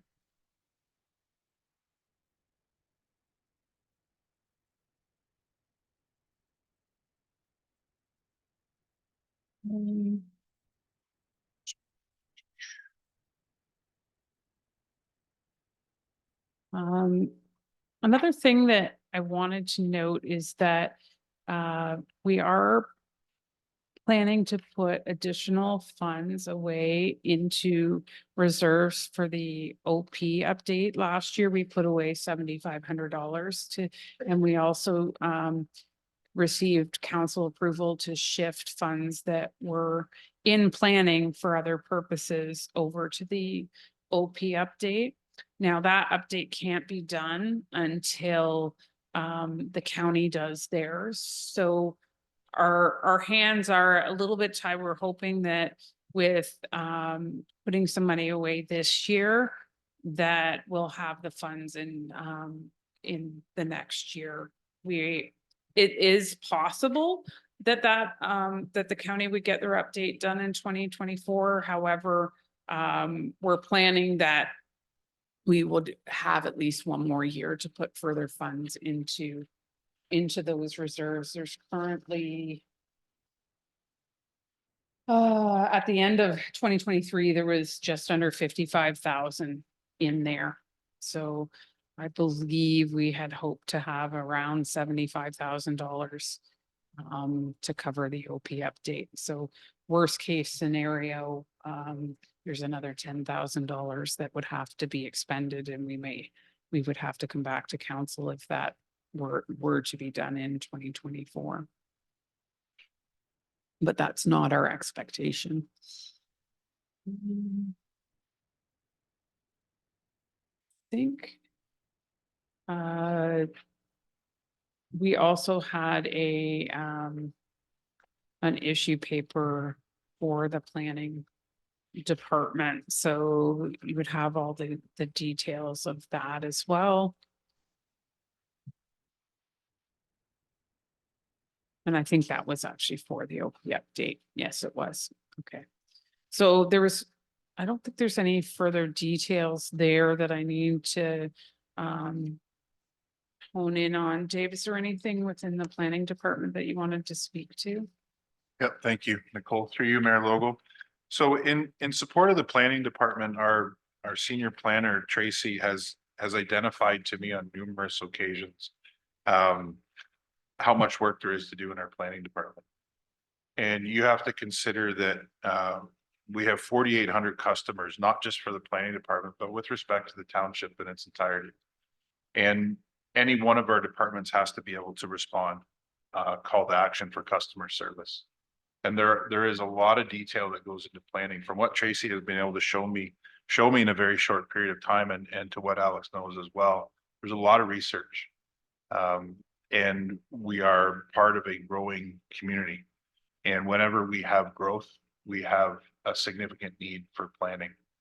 The idea of bringing in a contract full-time position to the building department, to see the difference that it will make, and then to, not that we can speak about this directly at this point in time, but move Alex into a position of being able to assist the current planner in not only organization of files that need to be brought onto digital format, but the research and the dealing with customers, the phone calls, you name it, there is just so much that comes in there. And in conclusion, because this is the last one, I will just add that we're kind of working towards 2024 with a bit of a theme, and that is cleanup. We really feel that we need the tools to clean up everything that circumvents our past. And we need to be put into a good position so that we can absorb what the future brings. And currently, state of affairs with respect to your staffing is at a very critically low point. And so that's why we have put this together in this plan for you. I know that you will all have some great questions with respect to it. Nicole, thank you for your presentation on budget. I found it to be very thorough, and Mayor, will pass it back over to you. Before we jump off the planning, there was, in 2023, if I could find it. Yeah, there it is. We had contracted services of $25,000. That's the third one from the bottom. Uh, I can answer. That. through. Go ahead. Okay. I haven't brought it up, but I am almost positive that I have a note in there that was for services for an interim planner when we were between full-time planning. I would have thought that was the bottom one.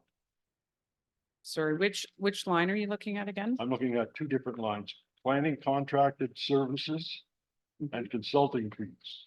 So the planning contracted services line, 70017. Yep. For $25,325.25. It was a survey fee for the boat launch and Fountain gap fee for the interim planner. What was the first one? Survey fee for a boat launch? Survey fees for boat. You know, if you'd asked me if I look at to the right-hand side, that it says for standard subdivision agreement. And I would suggest that if we had a standard subdivision agreement, there should be an offset up in. But that's, Yeah. sorry, but that's for 2024. Are you asking about 2024 or not. 2023? Actual 2023, 2020. Okay, so the notes in that column are for 2024. Oh. What I just told you is for 2023.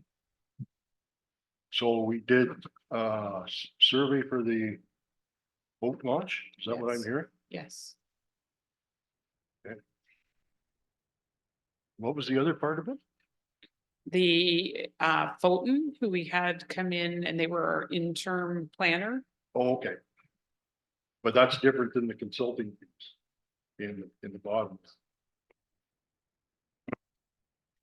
So we've made that account inactive in 2024 because that was one thing that I was talking to our current planner about is it can be confusing because to us, the two things are kind of the same. I know in 2023, we had budgeted for costs of photos every 4 years.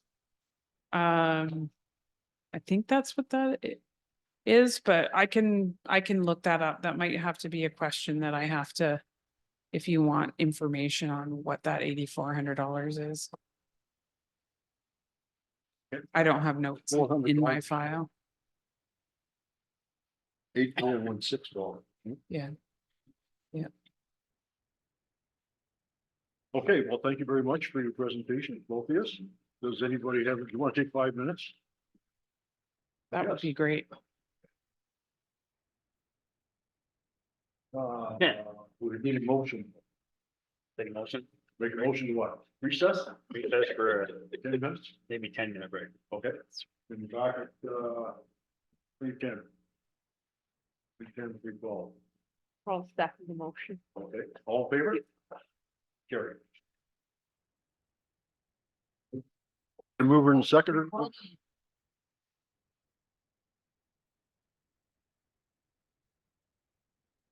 Moved by Deputy Mayor Stover, seconded by Councilor Ainsworth. All in favor? Before we go back in, I have some general comments and I want to thank you for putting it together very much, first of all. But in general, I do have some concerns. I think there's too many people that we're adding on overnight. We can't afford that, in my opinion. I would have liked to seen a little bit more work in the fire department to get some more life out of our big apparatuses. These are just quick comments, so. Capital, I don't like to use up all of our capital. I don't like to take $1 million out of reserves because we will need them sometime.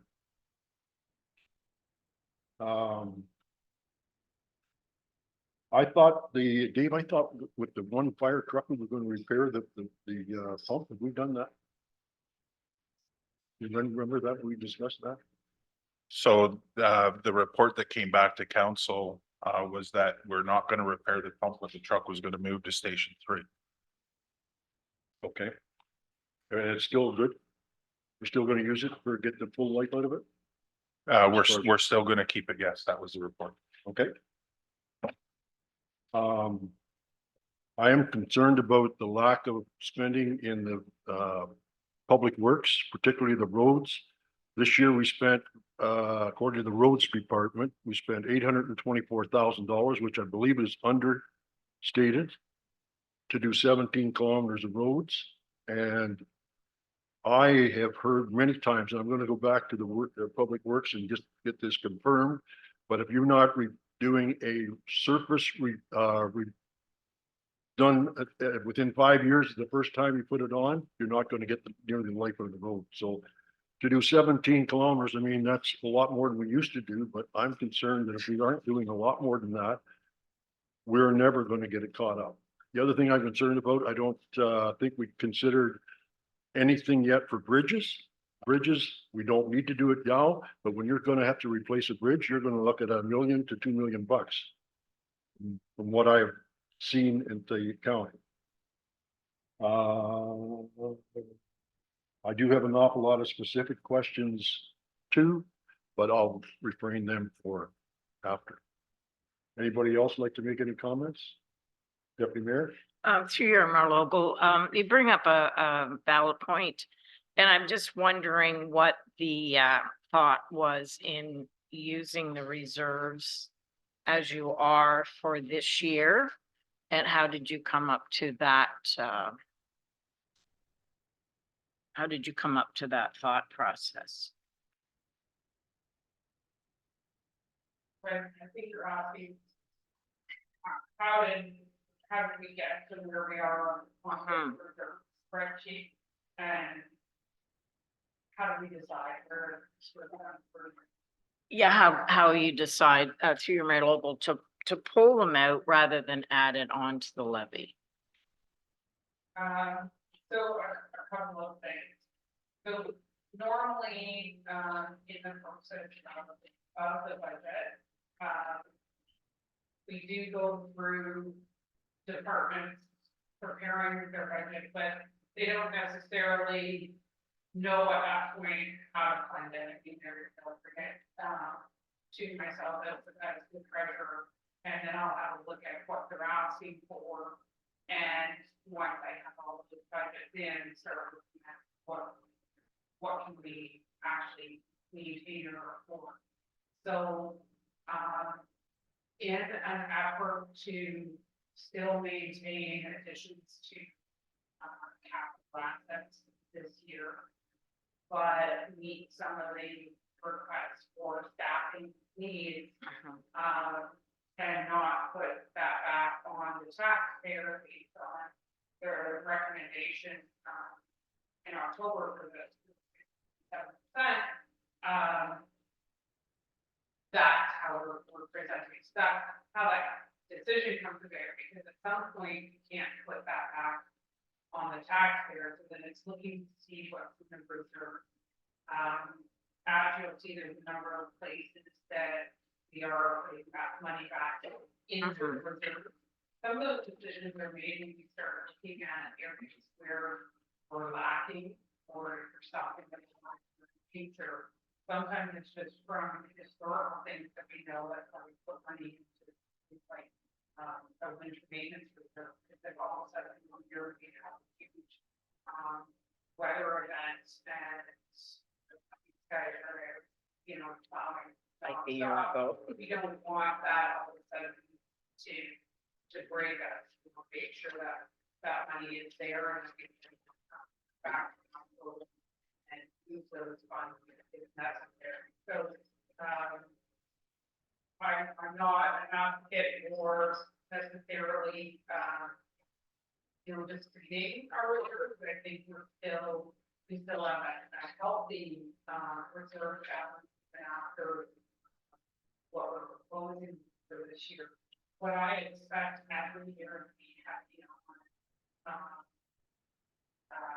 reserve funding of capital, no, because at some point, I think that, some of the capital as needed to be funded, from the elections, but in the year where we're trying to, increase operating or increase, staffing needs, at the same time, still maintain, management.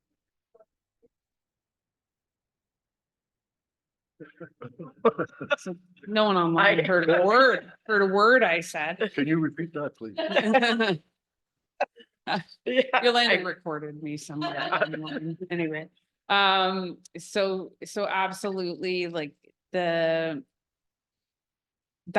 guess that's the process that we go through. So it is a bit of a balancing act. At the end of the day, it really is council's final decision on whether they're happy with what we're proposing. So, I leave that with you, but, knowing that, no, I wouldn't expect that every year we would be heavy on pulling from reserves, because that's where you end up down a slippery slope to not having the reserves there when you need them. So. Thank you. Anybody else have any overall comments or ready to go? You know? Oh, you want to say, yep. Okay. I guess we're gonna start with, go ahead. Council? Sure. Through you, Mayor Logo. So council, what we are doing here is we're going to go through each tab or section. And we will call it what the topic is.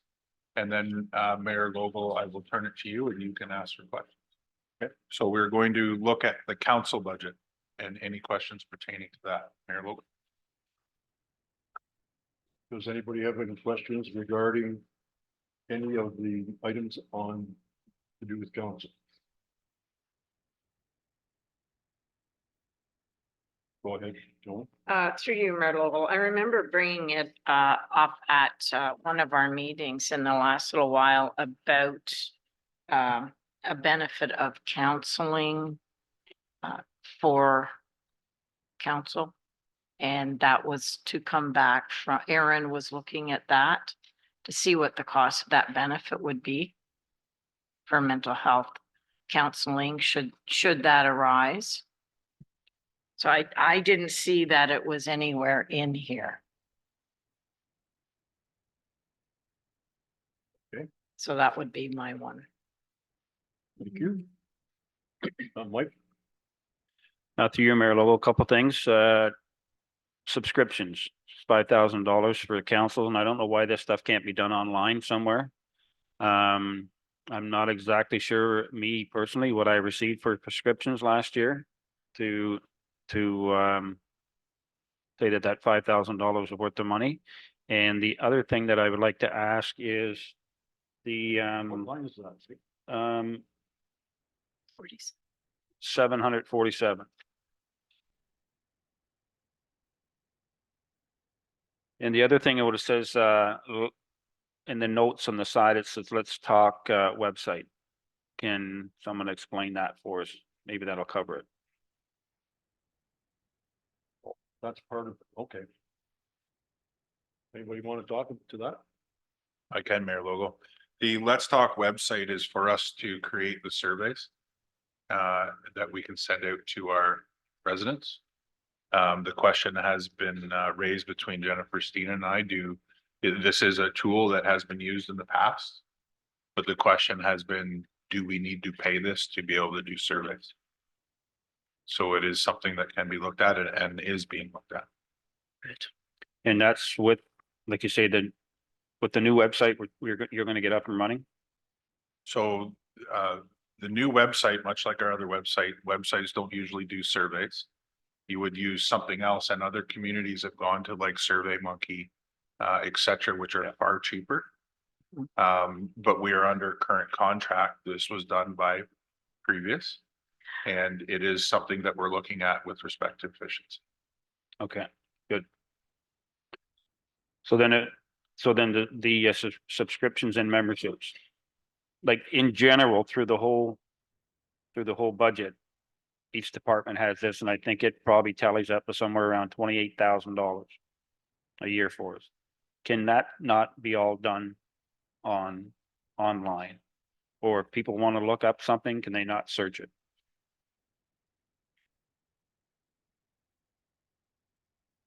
I can, through you, Mayor Logo.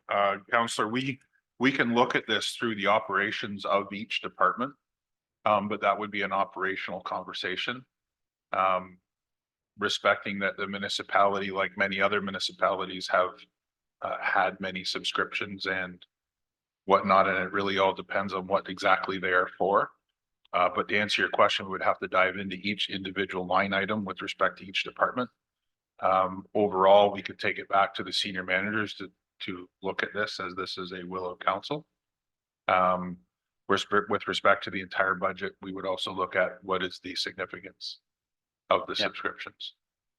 In past, Councillor Booth has brought this forward. And it's definitely something that we've looked at. You are looking at the 2024 budget being less than the actual for 23, because we are definitely looking at curbing this down. Okay. Anybody else? Go ahead. Through you, your worship. Thank you, Councilor Ainsworth, for bringing up the subscriptions and memberships. Yes, because the last 3 years, in fact, I think last year, I'm going to say it was 32,000 or whatever. Some of them I understand, the memberships, you have no choice. For example, the Parks and Rec, if they want to belong to ORFA, which is the Ontario Recreation, it's $750. And then that covers as many employees as you want. But I was more concerned about the subscriptions, that if roads or, is getting subscription to whatever and somebody else is duplicating and paying that, then that's what I hope we could eliminate. So thank you for bringing that up. I guess my question is rental fees, waivers and donations is under council. So are we going back to that page now before we?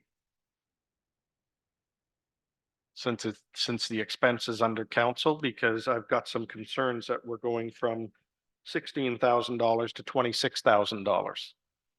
And I'd like to make some comments on some of the requests for donations. So I can provide, for you, Mayor, I can provide a little background on that. The information that you've been provided, because this was a request of council, where council wanted all the requests from all of the entities wanting donations in to be included as part of the budget process. So this number is not being handed to you as this is what you need to approve. This number is being handed to you. This is what we have received as a municipality. And now you need to go through the conversation as to what you will approve and what you. If you want to go ahead, Greg? Well, I think it makes sense. Usually in past history, that's been the first one we look at, right? So because it's under council, we might as well look at that one first. Page 2.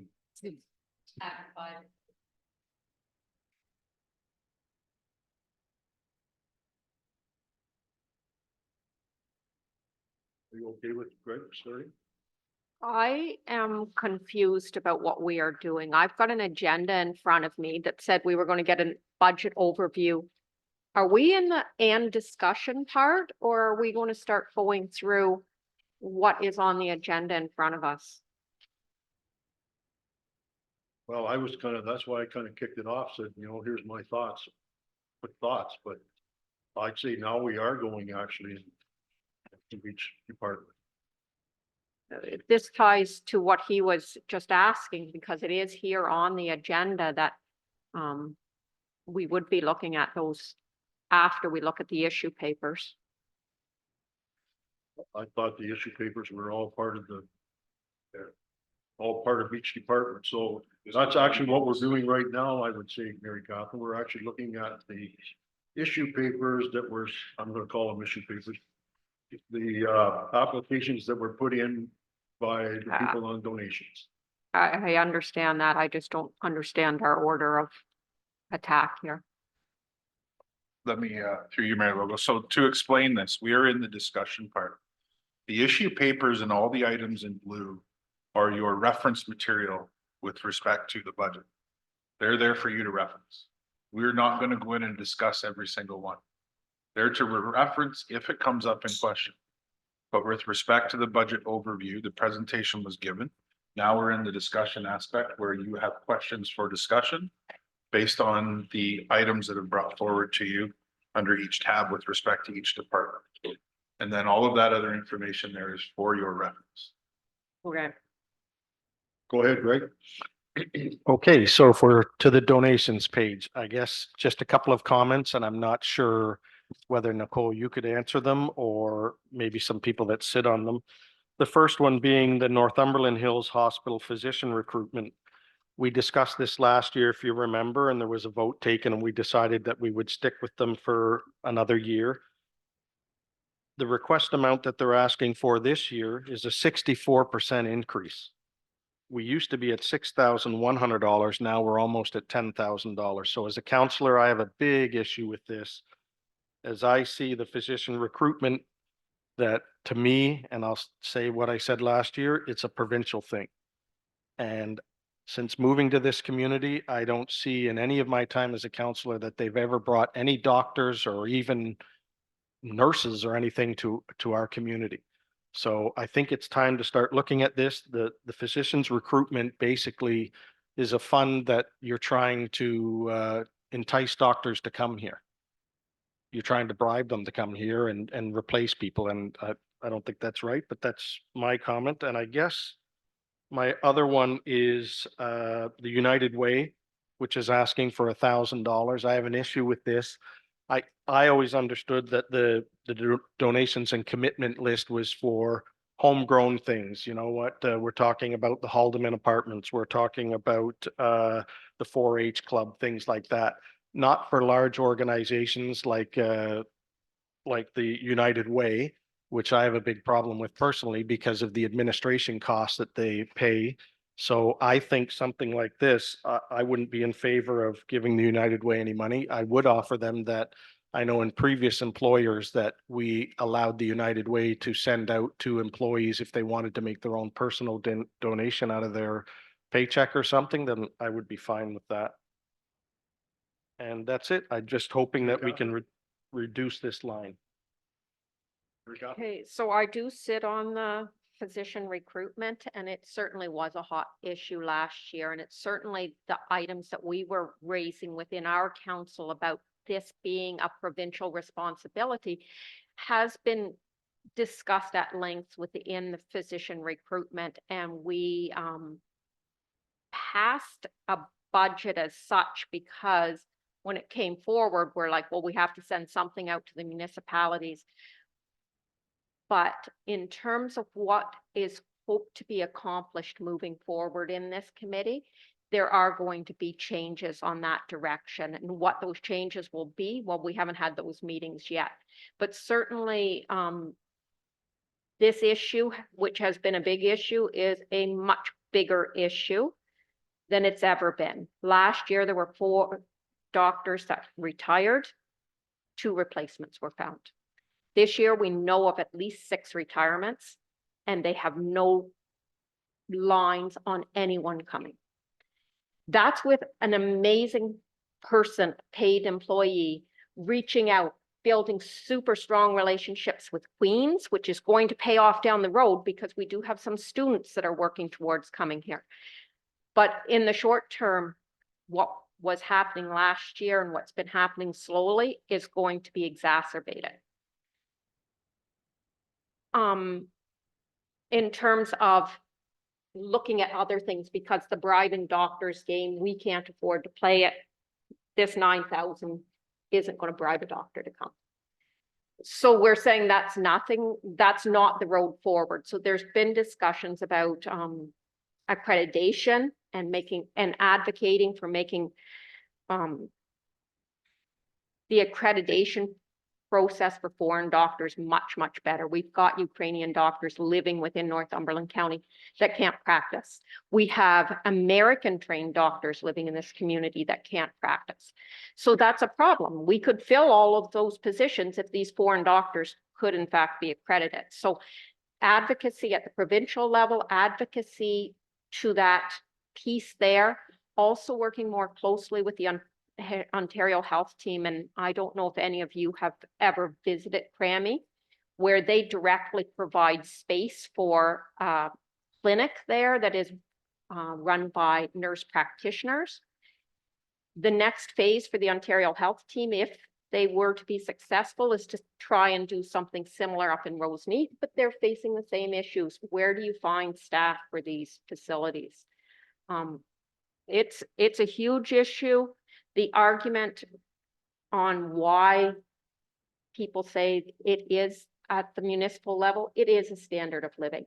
If there are not services for people, they are going to leave this community and go and live where there are services. So that's the argument that was made by, you know, the people who are saying this is where we need to be, but certainly all of the issues that we were wrestling with are continuing. Thank you. Anybody else have a comment on this? Mike? To you, Mayor, I'd like to know what the notes from last year we meant, because I know when this came up, we said we would do it for one more year, and if we never seen any positive return for the township, that we wouldn't do it again this year.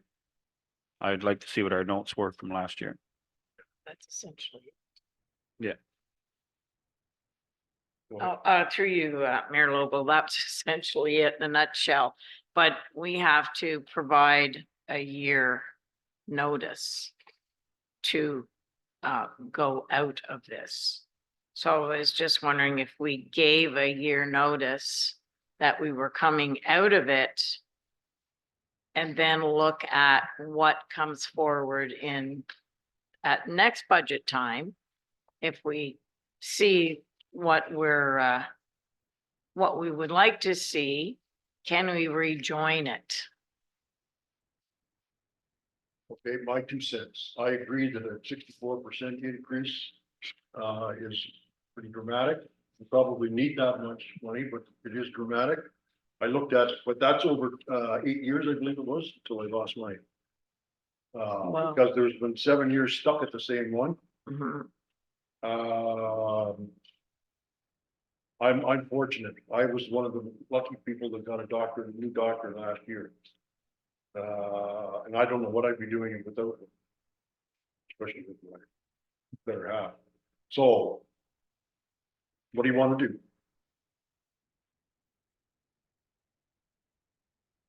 Go ahead. I guess the question we'd have to ask the treasurer is, we're committed for this year. Are we committed for the $6,100 or are we committed for the $9,967? Because as the deputy mayor said, we voted on it last year. We have to give 1 year's notice. I agree with what Joan Stover's saying is I think we force their hand and say, guess what? We're giving you our notice. We're done. And through the meetings that happened this year with our representative, if we don't see something like that, then next year we're finished. And I agree with you, Mr. Mayor, and with what Mary Catherine says, it's a valuable thing, but I think we're putting $10,000 away to this for, like you said, it was trying to bribe doctors and that to come here. That's a provincial thing. And that's something that Mr. Ford has to look at, not us.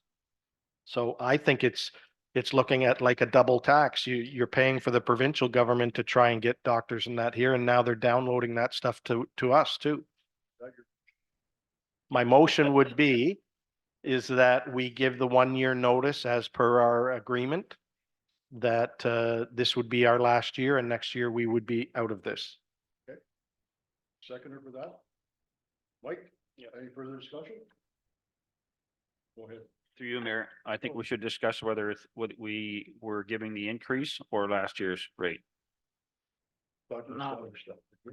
Well, my question was to Nicole, I'm not sure whether our commitment says, because we voted on it last year and we didn't get out, are we committed to 61 or are we actually, is it a new agreement that would be 9,000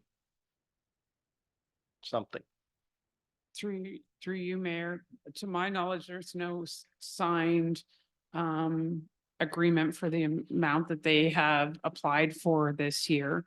In correspondence with Linda Kay when they were looking for the funding this year, I had actually sent something saying that in November last year, they had stated that they would be reevaluating based on a 3-year strategy. So I had asked for a copy of that to be enclosed, and her response was that they're only presenting a budget for 1 year at this time due to there being a lot of moving parts.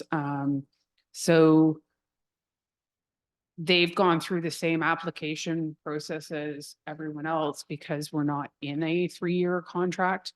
At this point, the last one expired in 2023. So in my mind, there is no commitment at this point to 2024 until this council makes a decision at budget time.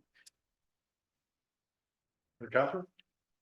I do think we should look up that because there was something there last year. But I mean, I think we can't not advocate for our citizens. You spoke about how it impacts you directly. If we are going to say we're not using the physician recruitment as the way to advocacy, and they have not had the meeting where we agreed that that's what the direction we're going, but then if they're not doing it, are we then going to directly take these needs from our local residents to our provincial member of parliament? Like, we can't not do, like, if you're not going to do it one way, you got to do it another. Like, this is a severe need. Anybody else want to comment? Well, through you, Mayor Lobo, I just would like some clarification.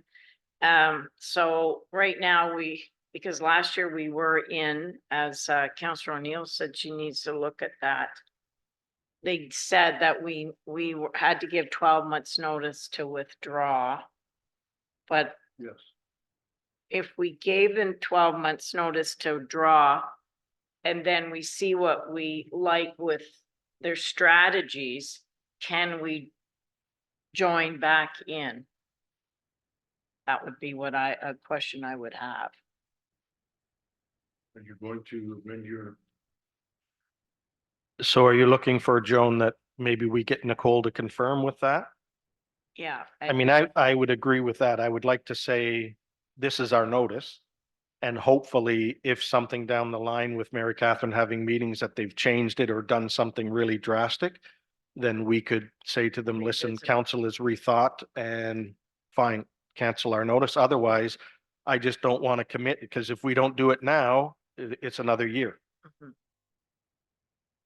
So I'd be willing to defer it until the next meeting, if you could just confirm with them, Nicole, that number one, I'm guessing from what you're saying is if we have no agreement, it's $6,100. Because we're not agreeing to the new terms. And number two is if we give our notice, could we in 8 months from now decide that we want to go back? And I agree with what you're saying, Mary Catherine. I think if we're not going to do this, then we should be going to our member of parliament for the provincial thing and saying, listen, that's your job. That's your job, Mr. Pacini, as our representative, that we don't have any doctors here.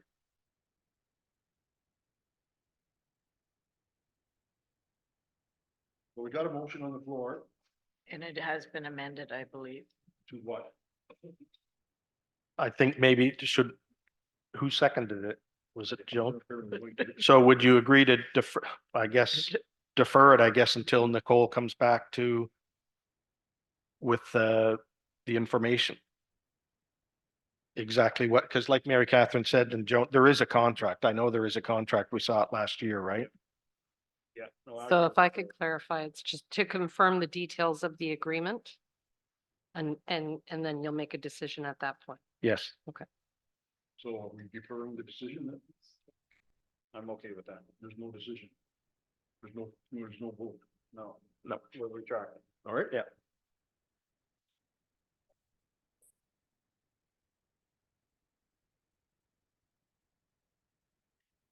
And what is the, oh, to defer?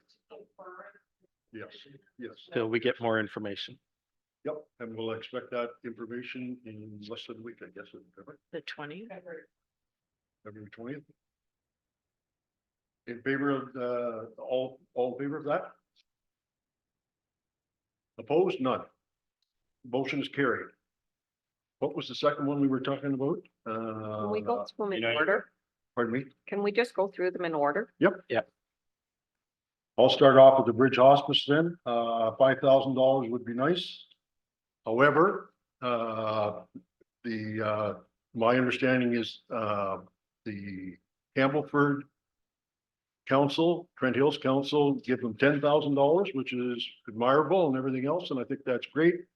I think if we look at our citizens, that live and would be using that versus, using the one here in Coburg, I would think we'd have a lot of people probably use the Coburg one, so I would suggest instead of 5,000, maybe $2,000. Be my suggestion. Anybody else want to comment? Sounds good. I would second that. You gotta make a motion. You can Make them. So through you, Mayor, I'd like to make a motion that we give them 2,000. Mary Catherine? I was gonna say, I would actually appreciate a presentation. They've not been before us.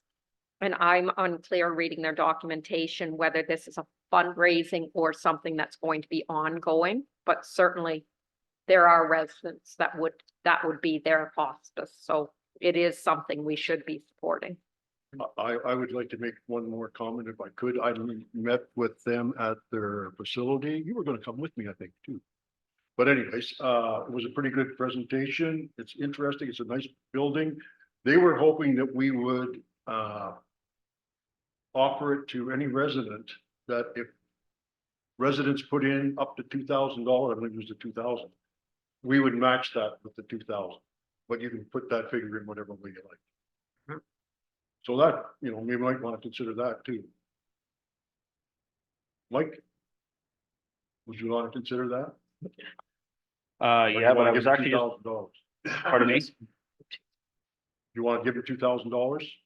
Yeah, I'm okay with that, but I was just looking up just to see that if I remember right, when I read it, we're about 3% of their the people to go into Yeah. that care. 3% of, yes, I think you're right. Yeah. Of the total population, those that are from our township. That's correct. Okay. I remember reading that too. Okay, do we get a seconder for that? I'll second it. Seconded, further discussion? All in favor? Motion's carried. Mary Catherine, go ahead. I didn't have anything to add. I was just voting. Oh, yeah, no, I'm gonna say, go ahead and talk about community care. Oh, okay, I think it's good. I'll make the motion then to give them the 2,500. I know and hear often from residents about the quality of this, so I make the motion that we give it. Seconder? Okay, go ahead, I I'm would sorry. second that. Second by Deputy Mayor Stover, further discussion? Oh, yes. Yes, sir?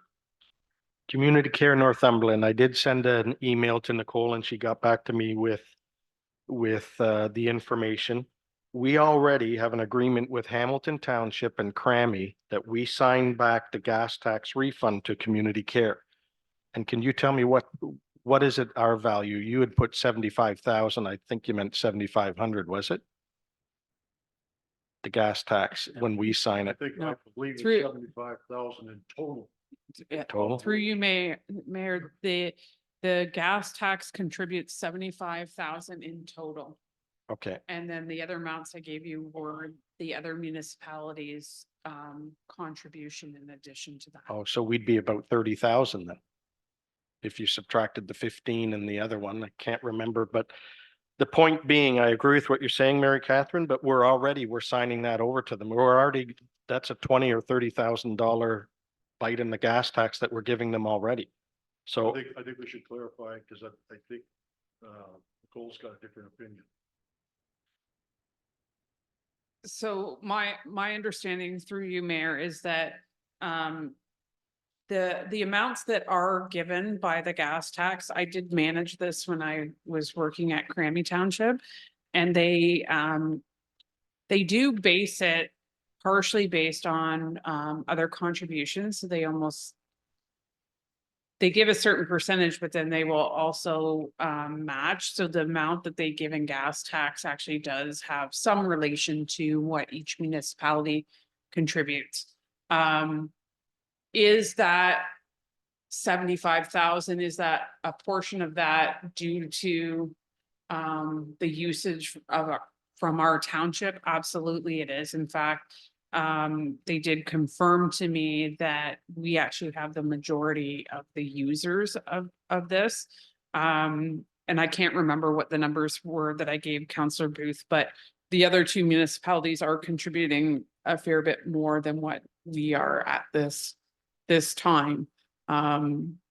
But Community Care is receiving the gas tax funding that comes from this to operate that system. Okay. Anybody else? Go ahead.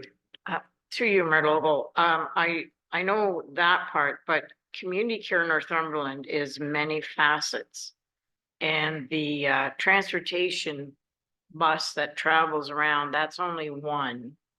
But they have a lot of different Meals on Wheels. They have a lot of different grassroots things, diners clubs for seniors. So They arrange for our volunteers or sometimes even pay if somebody needs to drive with. drive to, yeah, or drive the cancer. Well, they do doctor ones as well. So, I mean, it's just not that one thing. Through Yes. you, I think if you read the application, I think this request is specifically for their transportation. yeah. Oh, I missed system. that. Yeah. Oh, okay. You got your hand up there? I was just gonna add that correction There it that is, they're look at asking that. it for transportation, none of the other programs, this 2,500, and that's a huge increase from last year, $2,000 to 2,500. Okay. I'd be willing to go back to the 2, but I just think 2,500's, I don't even agree that we should be doing it, but Okay, we've got a mover on the floor for $2,500. Do we have a seconder? I will Did you read- want a second? I'm I sorry. guess I did. I'll retract it if I can. Can I do that? Yep. Or I can vote it down and we'll. vote it down or add a caveat where it goes down to 2,000. Well, why don't we keep it moving? You all in favor of the $2,500? Opposed? You have another motion then on the floor? Would you Yes, like to make- to leave it at the 2,000. Leave it at 2,000. Seconder? Councillor Booth, further discussion? All in favor? Motion's carried. Okay, Mike, you can take us through those detailed cultural affairs, because you happen to be next. They're looking for $2,000. Yeah. Make a motion. No, I'd take a make a motion to give them that. Okay, now you the seconder. Second by Mary Catherine, further discussion, all in favor? Motion's carried. Joan, you've got Haldeman Court. Haldeman Court Apartments culvert to be installed. I would vote to continue on with that 2,000. Go ahead, I think there needs to be a correction to that. That was last year's. What they're talking about this year is laundry facilities. And I did call, Yeah, right. Ann. Yeah, I was gonna say Dick's wife. I did call Ann Raymond and she explained that they have commercial washing machines in there and that they're very expensive to replace, and the people that are already subsidized in there, it's hard on them for laundry and stuff like that when they have to pay. So that's what they're trying to do. So I would agree to that. I think it's a good cause. well, that's what they are asking for $2,000. Yeah, and it was for laundry facilities. Not the culvert. I remember reading that too. Okay, so who moved it? Yeah. Okay, second by Mike, further discussion? All in favor? Carry. Northumberland, this is perfect, Northumberland Central Chamber of Commerce. Deputy Mayor. Okay, this is for the 2,000. And I would go with that because that is tying into the economic development. And I believe that is, we paid that as we sponsored a table last year at the awards. And I believe that is part of it as well. Yes, it is, because it gives us so many tickets. There's so many tickets, and for Mhm. 2,000 rather than 1,000, you also get platinum award, but it's not a patent, one of the Yeah, recognitions. so So your move is to 2,000? Yeah. Seconder? Mike? Any further discussion? Go ahead. I feel like we should stay at the 1,000. That was a silver sponsor last year, and I felt that was a more appropriate level for us, having been the person who attended with Mayor Logal. And I felt that, and other municipalities weren't there giving big sponsorships either. Okay, there's a vote, anybody want to change the motion?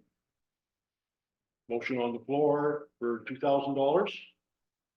All in favor? Opposed? Motion's carried. I only have a mover for that. I'm sorry, was it Deputy Mayor Stover that moved it? I'm sorry. Yeah, you Okay. seconded it, Mike. Yeah. Yep. Grafton Green Thumbs. Sorry, can I interrupt?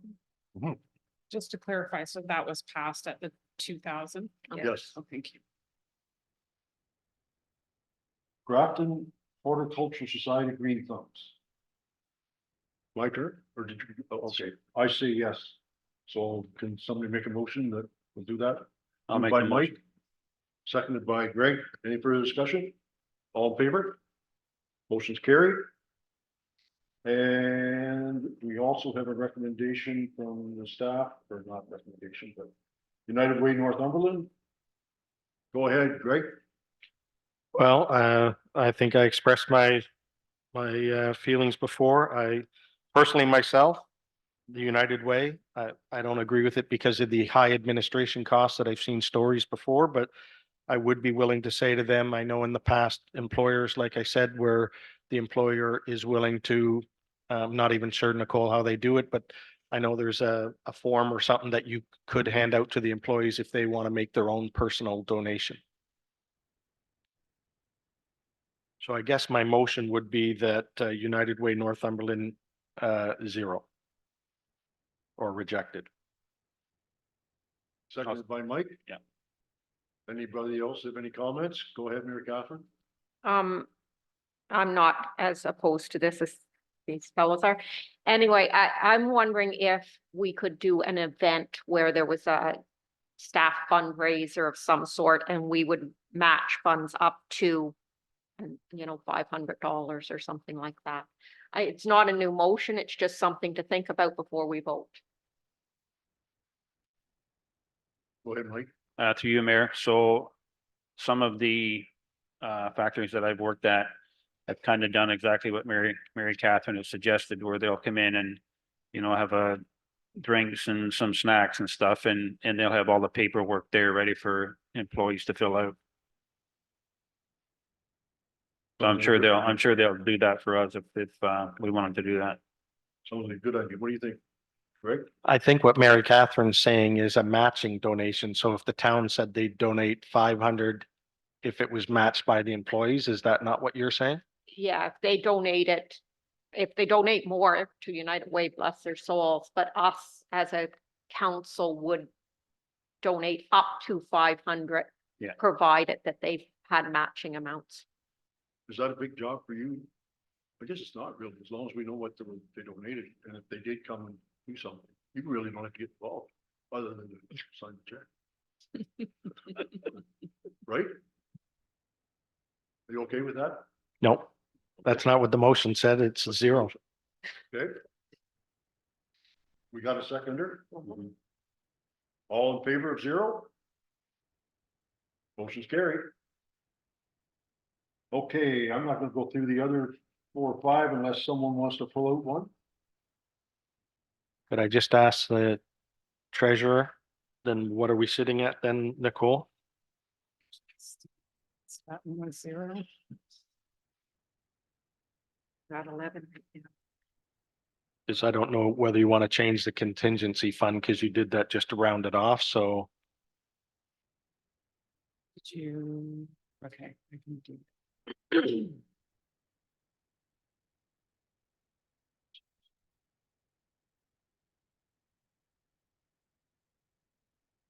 Yeah, because right now with so. I don't know, what do you want in there for contingency? Right now it's 533, which would bring it to 21,500. I guess it's not fair to ask you that either because we don't know whether the Northumberland Hills Hospital is 6,100 or 99. So maybe we could leave it until you get back to us with that. Yes. Okay. Thank you. Okay, everybody satisfied with that one? Yep. All right. Now we're gonna move on to. What has happened?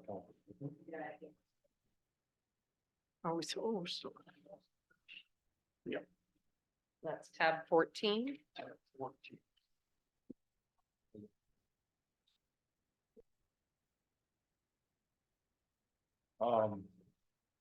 don't like to go through line by line, but I think this is more important for this particular one than anything, and that's because it's council related. I'm wondering if we really have to spend or put in the budget $26,000 for $20,000 for the legal funds. I know we did have a challenging year last year. I think that had a lot to do with new counselors. And I look at, in fact, in 2022, we spent $1,480. $1,500.35. Well, I think it's going too high to put it up to $20,000 bucks. I would like to see it 10,000. Go ahead, Deputy Mayor. Thank you. Through your Mayor Logal.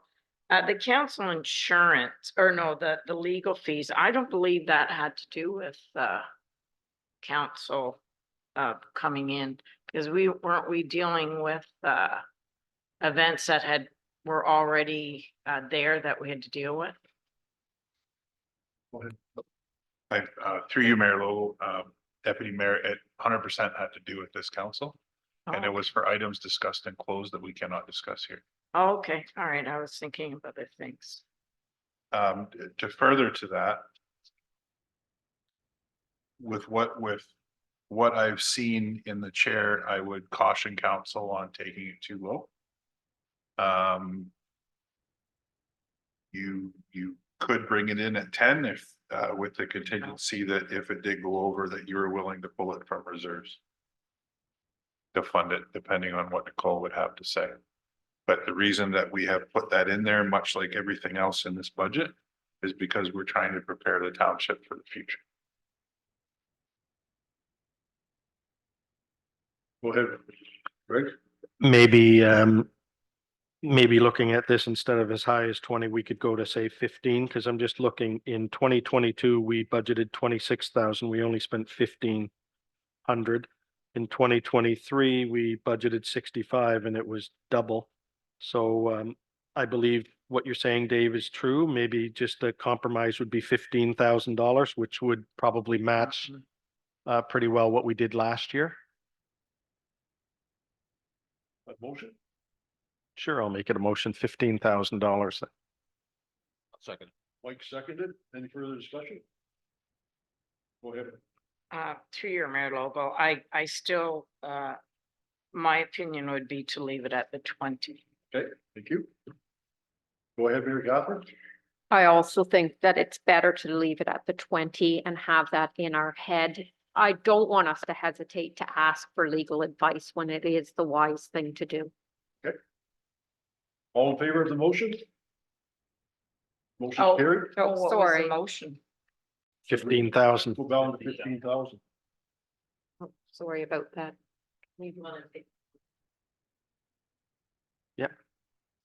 All in favor? Opposed? Motion carried. Anybody else have anything on council? Mayor Lobo, Yes. through you, I had already made a comment to do with, a benefit for counselors to, be able to get, counseling if need be. What do you want to do for the place? Yeah, well, I believe it's in the works. It hasn't come forward yet. It was to come forward at budget time. Okay. Go ahead, Mayor Catherine. Hesitate because I don't want to get off topic, but I believe we might already be covered. I know that as library staff, we were covered, but if nobody brings that to our attention, we don't know about it and then we don't use it and we want to use it, we're paying for it and it's good for our well-being. So I'm wondering if we could send I and don't- get current information provided to us as counselors and to all of our staff. Mayor Lowe. So the question has been raised in the discussion and the information will come back to you at step 2. Mhm. Okay, thank you. Again, as a reminder, that's what we're looking for here is questions, and this is a good one.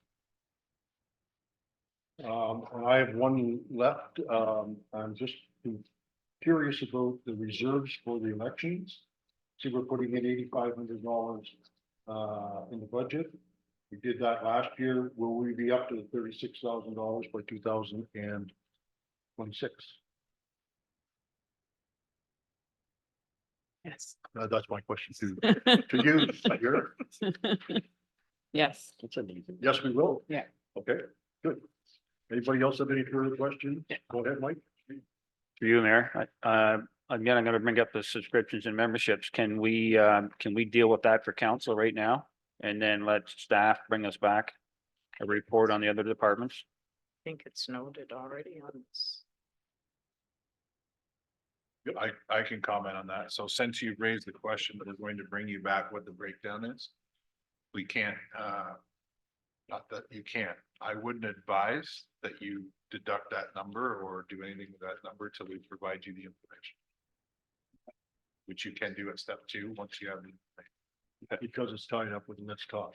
Right, yeah. I would think that would make sense. Go ahead. Was that, sorry, was that the subscription line that you were talking about? Okay. It's listed under subscriptions Yeah. and memberships, and then Okay. it's got let's talk as Yeah. a comment. Anybody else have any further stuff regarding the council? Mayor Lowell, I do have one question that has nothing to do with this, but how long will we be sitting today? That'll all depend on what council wants to do. Did you have that to lead it? Sue? I have an appointment at 5. 5? in town. Okay, can we go to 4:30? Everybody okay with 4:30? Sounds good. Yep. Next we have administration. We're gonna do that 20 minutes, so we'll go as far as we can. Mhm. Okay, you don't have to do nothing. We're gonna ask the questions. Go ahead, Joan, do you have any questions on this one? Not at the, I can't find my sticky here. No, no. Yeah, no, I don't have, Mike? any. Through you, Mayor, I just, if I could have clarified for the 30,000 for miscellaneous. And I wonder if we had an update on the IT that we're paying for from the county. Is it so far, is it too premature to maybe ask if it's worth it?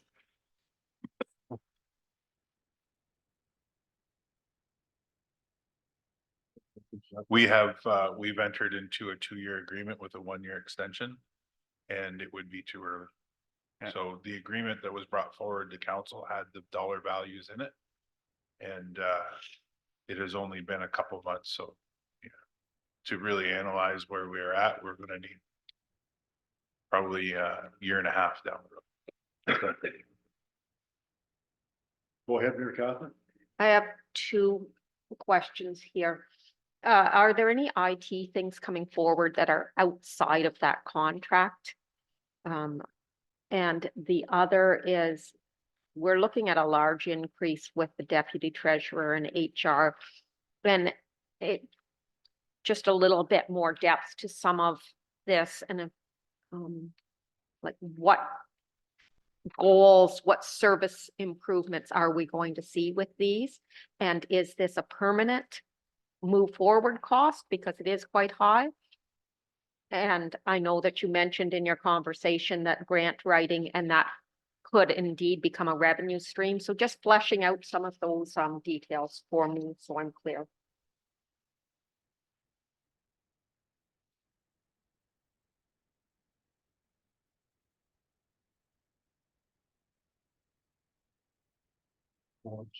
I just had a question. All these questions, because we're going through this actually quite quickly and I've been trying to make notes, but these questions are going to be submitted as well, right? Okay. Yeah.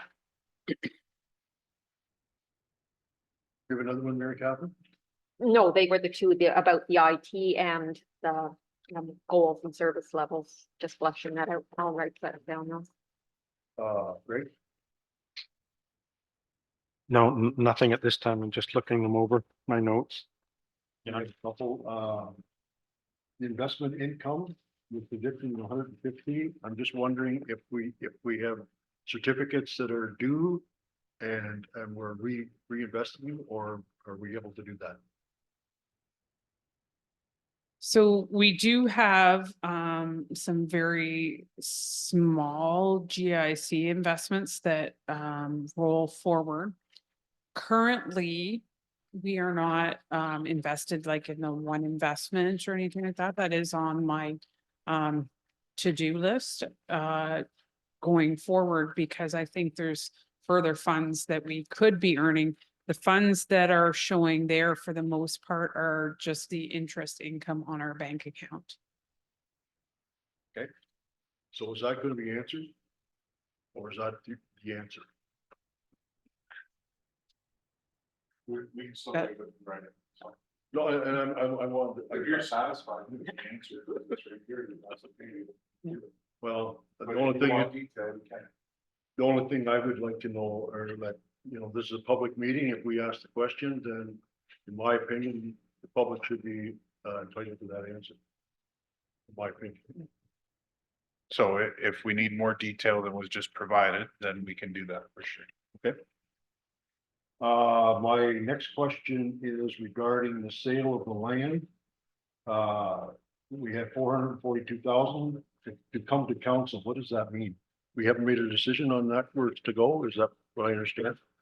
So that was a comment, I believe, Dave, that you had put in there when the budget came forward to me. So I think the wording was really just there to say if there's any sales of land, we would be bringing that to council. At this time, we don't have anything, so. So where did my question would be then, that is $442,000 is sitting in working capital or reserves? Is it in reserve, I guess? But I don't. So through you, Mayor, there was direction from council for the funds from Shawano to partially go towards the Nuwatan Sanctuary, which we're still to do, and that's in this budget. And then the remaining funds to be transferred into the Parks and Rec reserves. So that's what has been done. Initially, the budget for the Nuwatan project was 20,000. If when they go to do that work, we find that is more, then I will transfer the funds from the Parks and Rec to the Nuwatan Reserve. The fire hall in last year's budget, council approved those funds, if we couldn't receive funding, to be used towards the fire hall. We did not use the full amount, so the remaining amount did go into reserves, and we've budgeted it to be used towards the upgrades for I think it was Station 1 this year. So they're not going into the parks. Sorry, It's not going into the parks. It's not, you're pulling it out of parks and putting it somewhere. the fire hall. Yeah, that's what I understood you to say. You took, Right, so the fire hall proceeds, which was well, not the 84,000. no, not the fire hall proceeds. Okay, so So Shawano, yeah, so so Shawano, 20,000 was put into Nuwatan, and the remaining was put into the Parks and Rec Reserve. thank you. I was thinking you were saying that you were taking it out of the parks and rec and putting it into, No, that's only if we found that Nuwatan cost more than 20,000. understand. I did have some questions too about the IT, and I think you're gonna update us on that. That was already a question.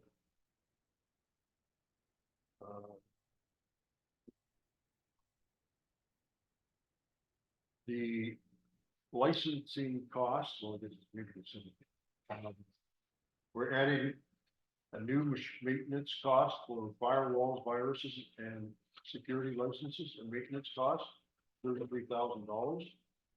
That is coming out of the 33,000 is coming out of the modernization fund, correct? Yes, And yes. you're spending 45,000, so you're gonna be short. And I guess that'll be coming out of levy. So the additional maintenance costs and licenses are annual ones, so the annual ones are trying to think, which way did I do it?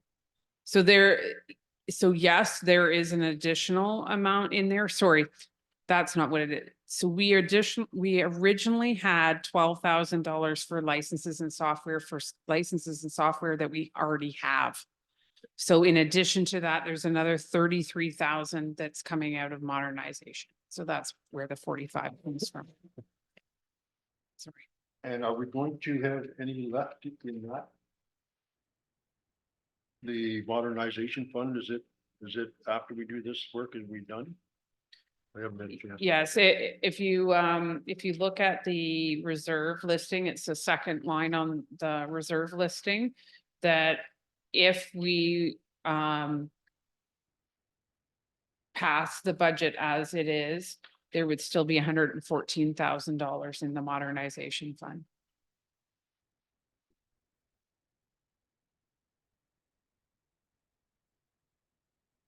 And my final question is regarding includes a CAO, a clerk, a deputy clerk, a crossing guard, and a custodian, and a new part-time customer service. And I think you're asking more questions on that as well, I believe, Mary Kaplan, is that correct? Sorry, I lost my train there. You were asking about the CAO and clerks deputy wages, department wages? No, I was looking at the new positions that are being proposed, and Well, I guess that's probably That's what I'm looking at as well, because I'm surprised that there are a couple more people being added, but we're only going up from 341 to $382,000. You want to comment? Yeah, sure. So there's a couple of things going on there. We have apportioned out the acting CAO's position. And then we have added in the part-time customer service person. All of the other positions remain as they were with the addition of the cost of living increase. And the deputy clerk. Correct.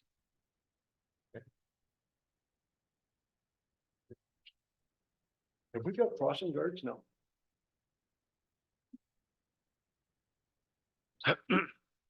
Go ahead. I think we advertised for Roseneath, but I don't think we've ever had a application for it, has it? I know, remember Roseneath School asked for one? Because it's our responsibility to supply it, but I think they posted it and I don't, maybe you could comment, Dave, you know, for sure. I don't believe that we do at all. I know there's been no posting since my time, coming through this budget process, identifying the positions needed. There will be postings. I think there was one. wasn't there? Yeah, there was. Actually, if I could just clarify, through you, Mayor. I do believe there's still a posting on the website for a crossing guard, but we have not had any interest at all. Anybody else have any?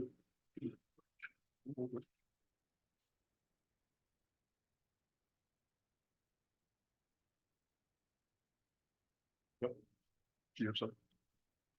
Yolanda, through you, Mayor Logo, there's no posting. Oh, it's not on the website anymore? No. Okay. There was, but we didn't get anybody.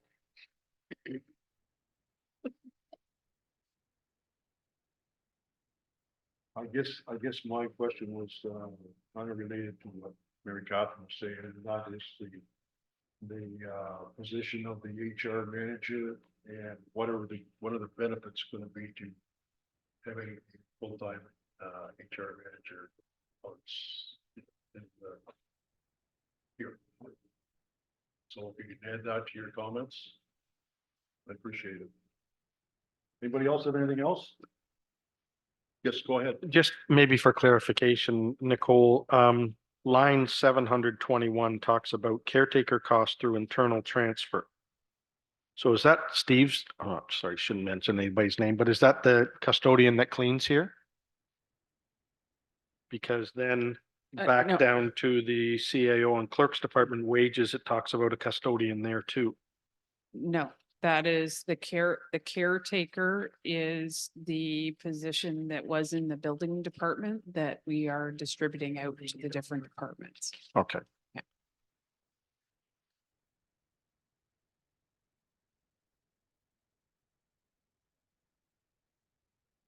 I think, Uh, oh, go ahead. I'm sorry. Can I just ask one quick question? I was unclear on your question, Mayor Logo, with regards to the HR. Yep.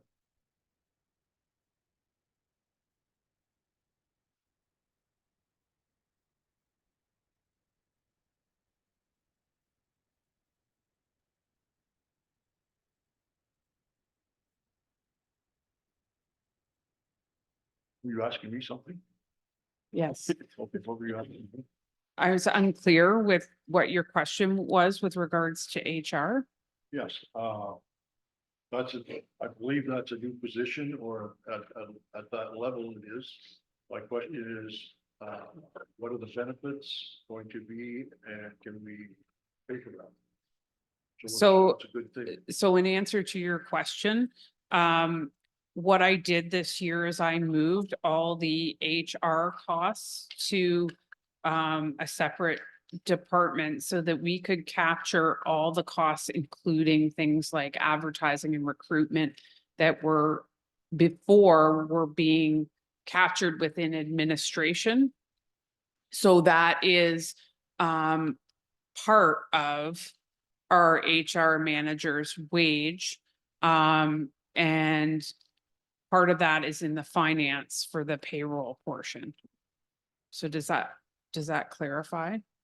Well, I'm kind of hoping that we're going to see if that position is approved, that we're gonna see an awful lot of HR stuff that I'm more familiar with, and that is stuff like safety, training, all done in-house rather than having to contract out. And I don't know if we do a lot of contracting out, but if we need it, then it's got to pay for itself. We just can't keep adding people, in my opinion. That may be a conversation that may have to go in camera, because my understanding is this position is already approved, so. I didn't know it was approved. Anyways, it's definitely a game. Okay.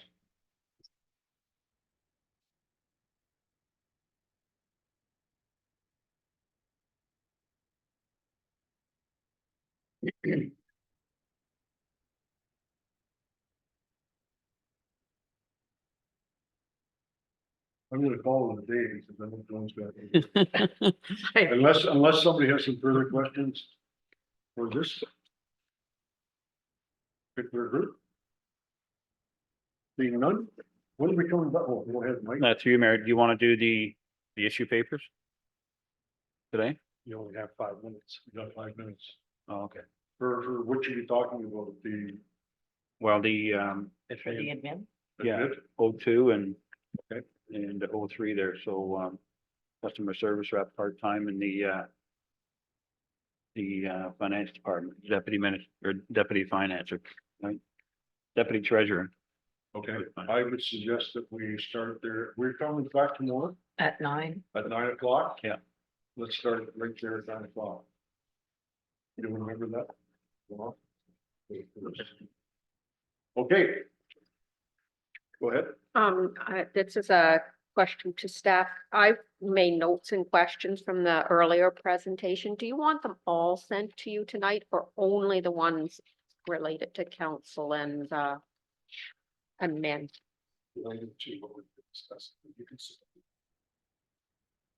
From other departments? Like once we're finished all the talks. Okay,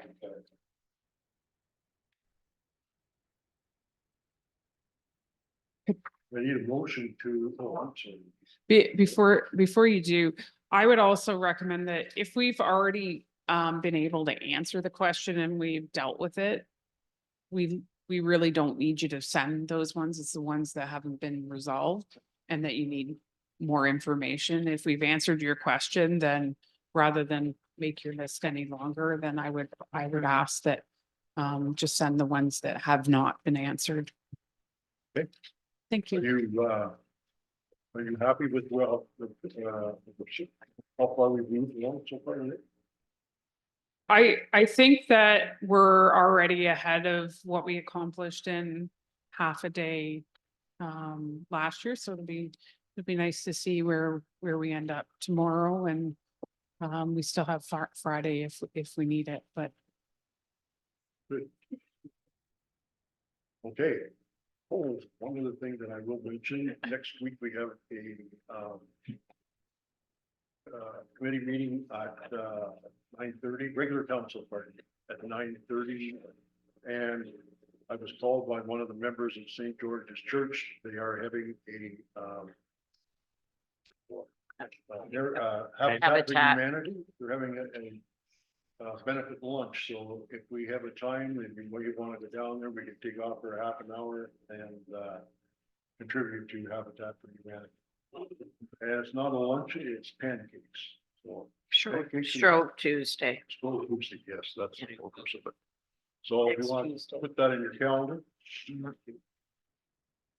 Mover to seconder or to adjourn, no, confirming bylaw, pardon me. Mover to seconder, confirm the bylaw, and if you got, you have a sheet. You don't have a sheet, well, I don't need a sheet. I got my agenda here somewhere. It's good to have a finishing calling it a day. Item 6.1, approval of the confirming bylaw. Be resolved that bylaw number 082024 being a bylaw to confirm the proceedings of the budget session held on Wednesday, February 7th, 2024, be read and deemed to be passed this 7th day of February 2024. Mover and seconder. Moved by Councillor Booth, seconded by Councillor Ainsworth. All in favor?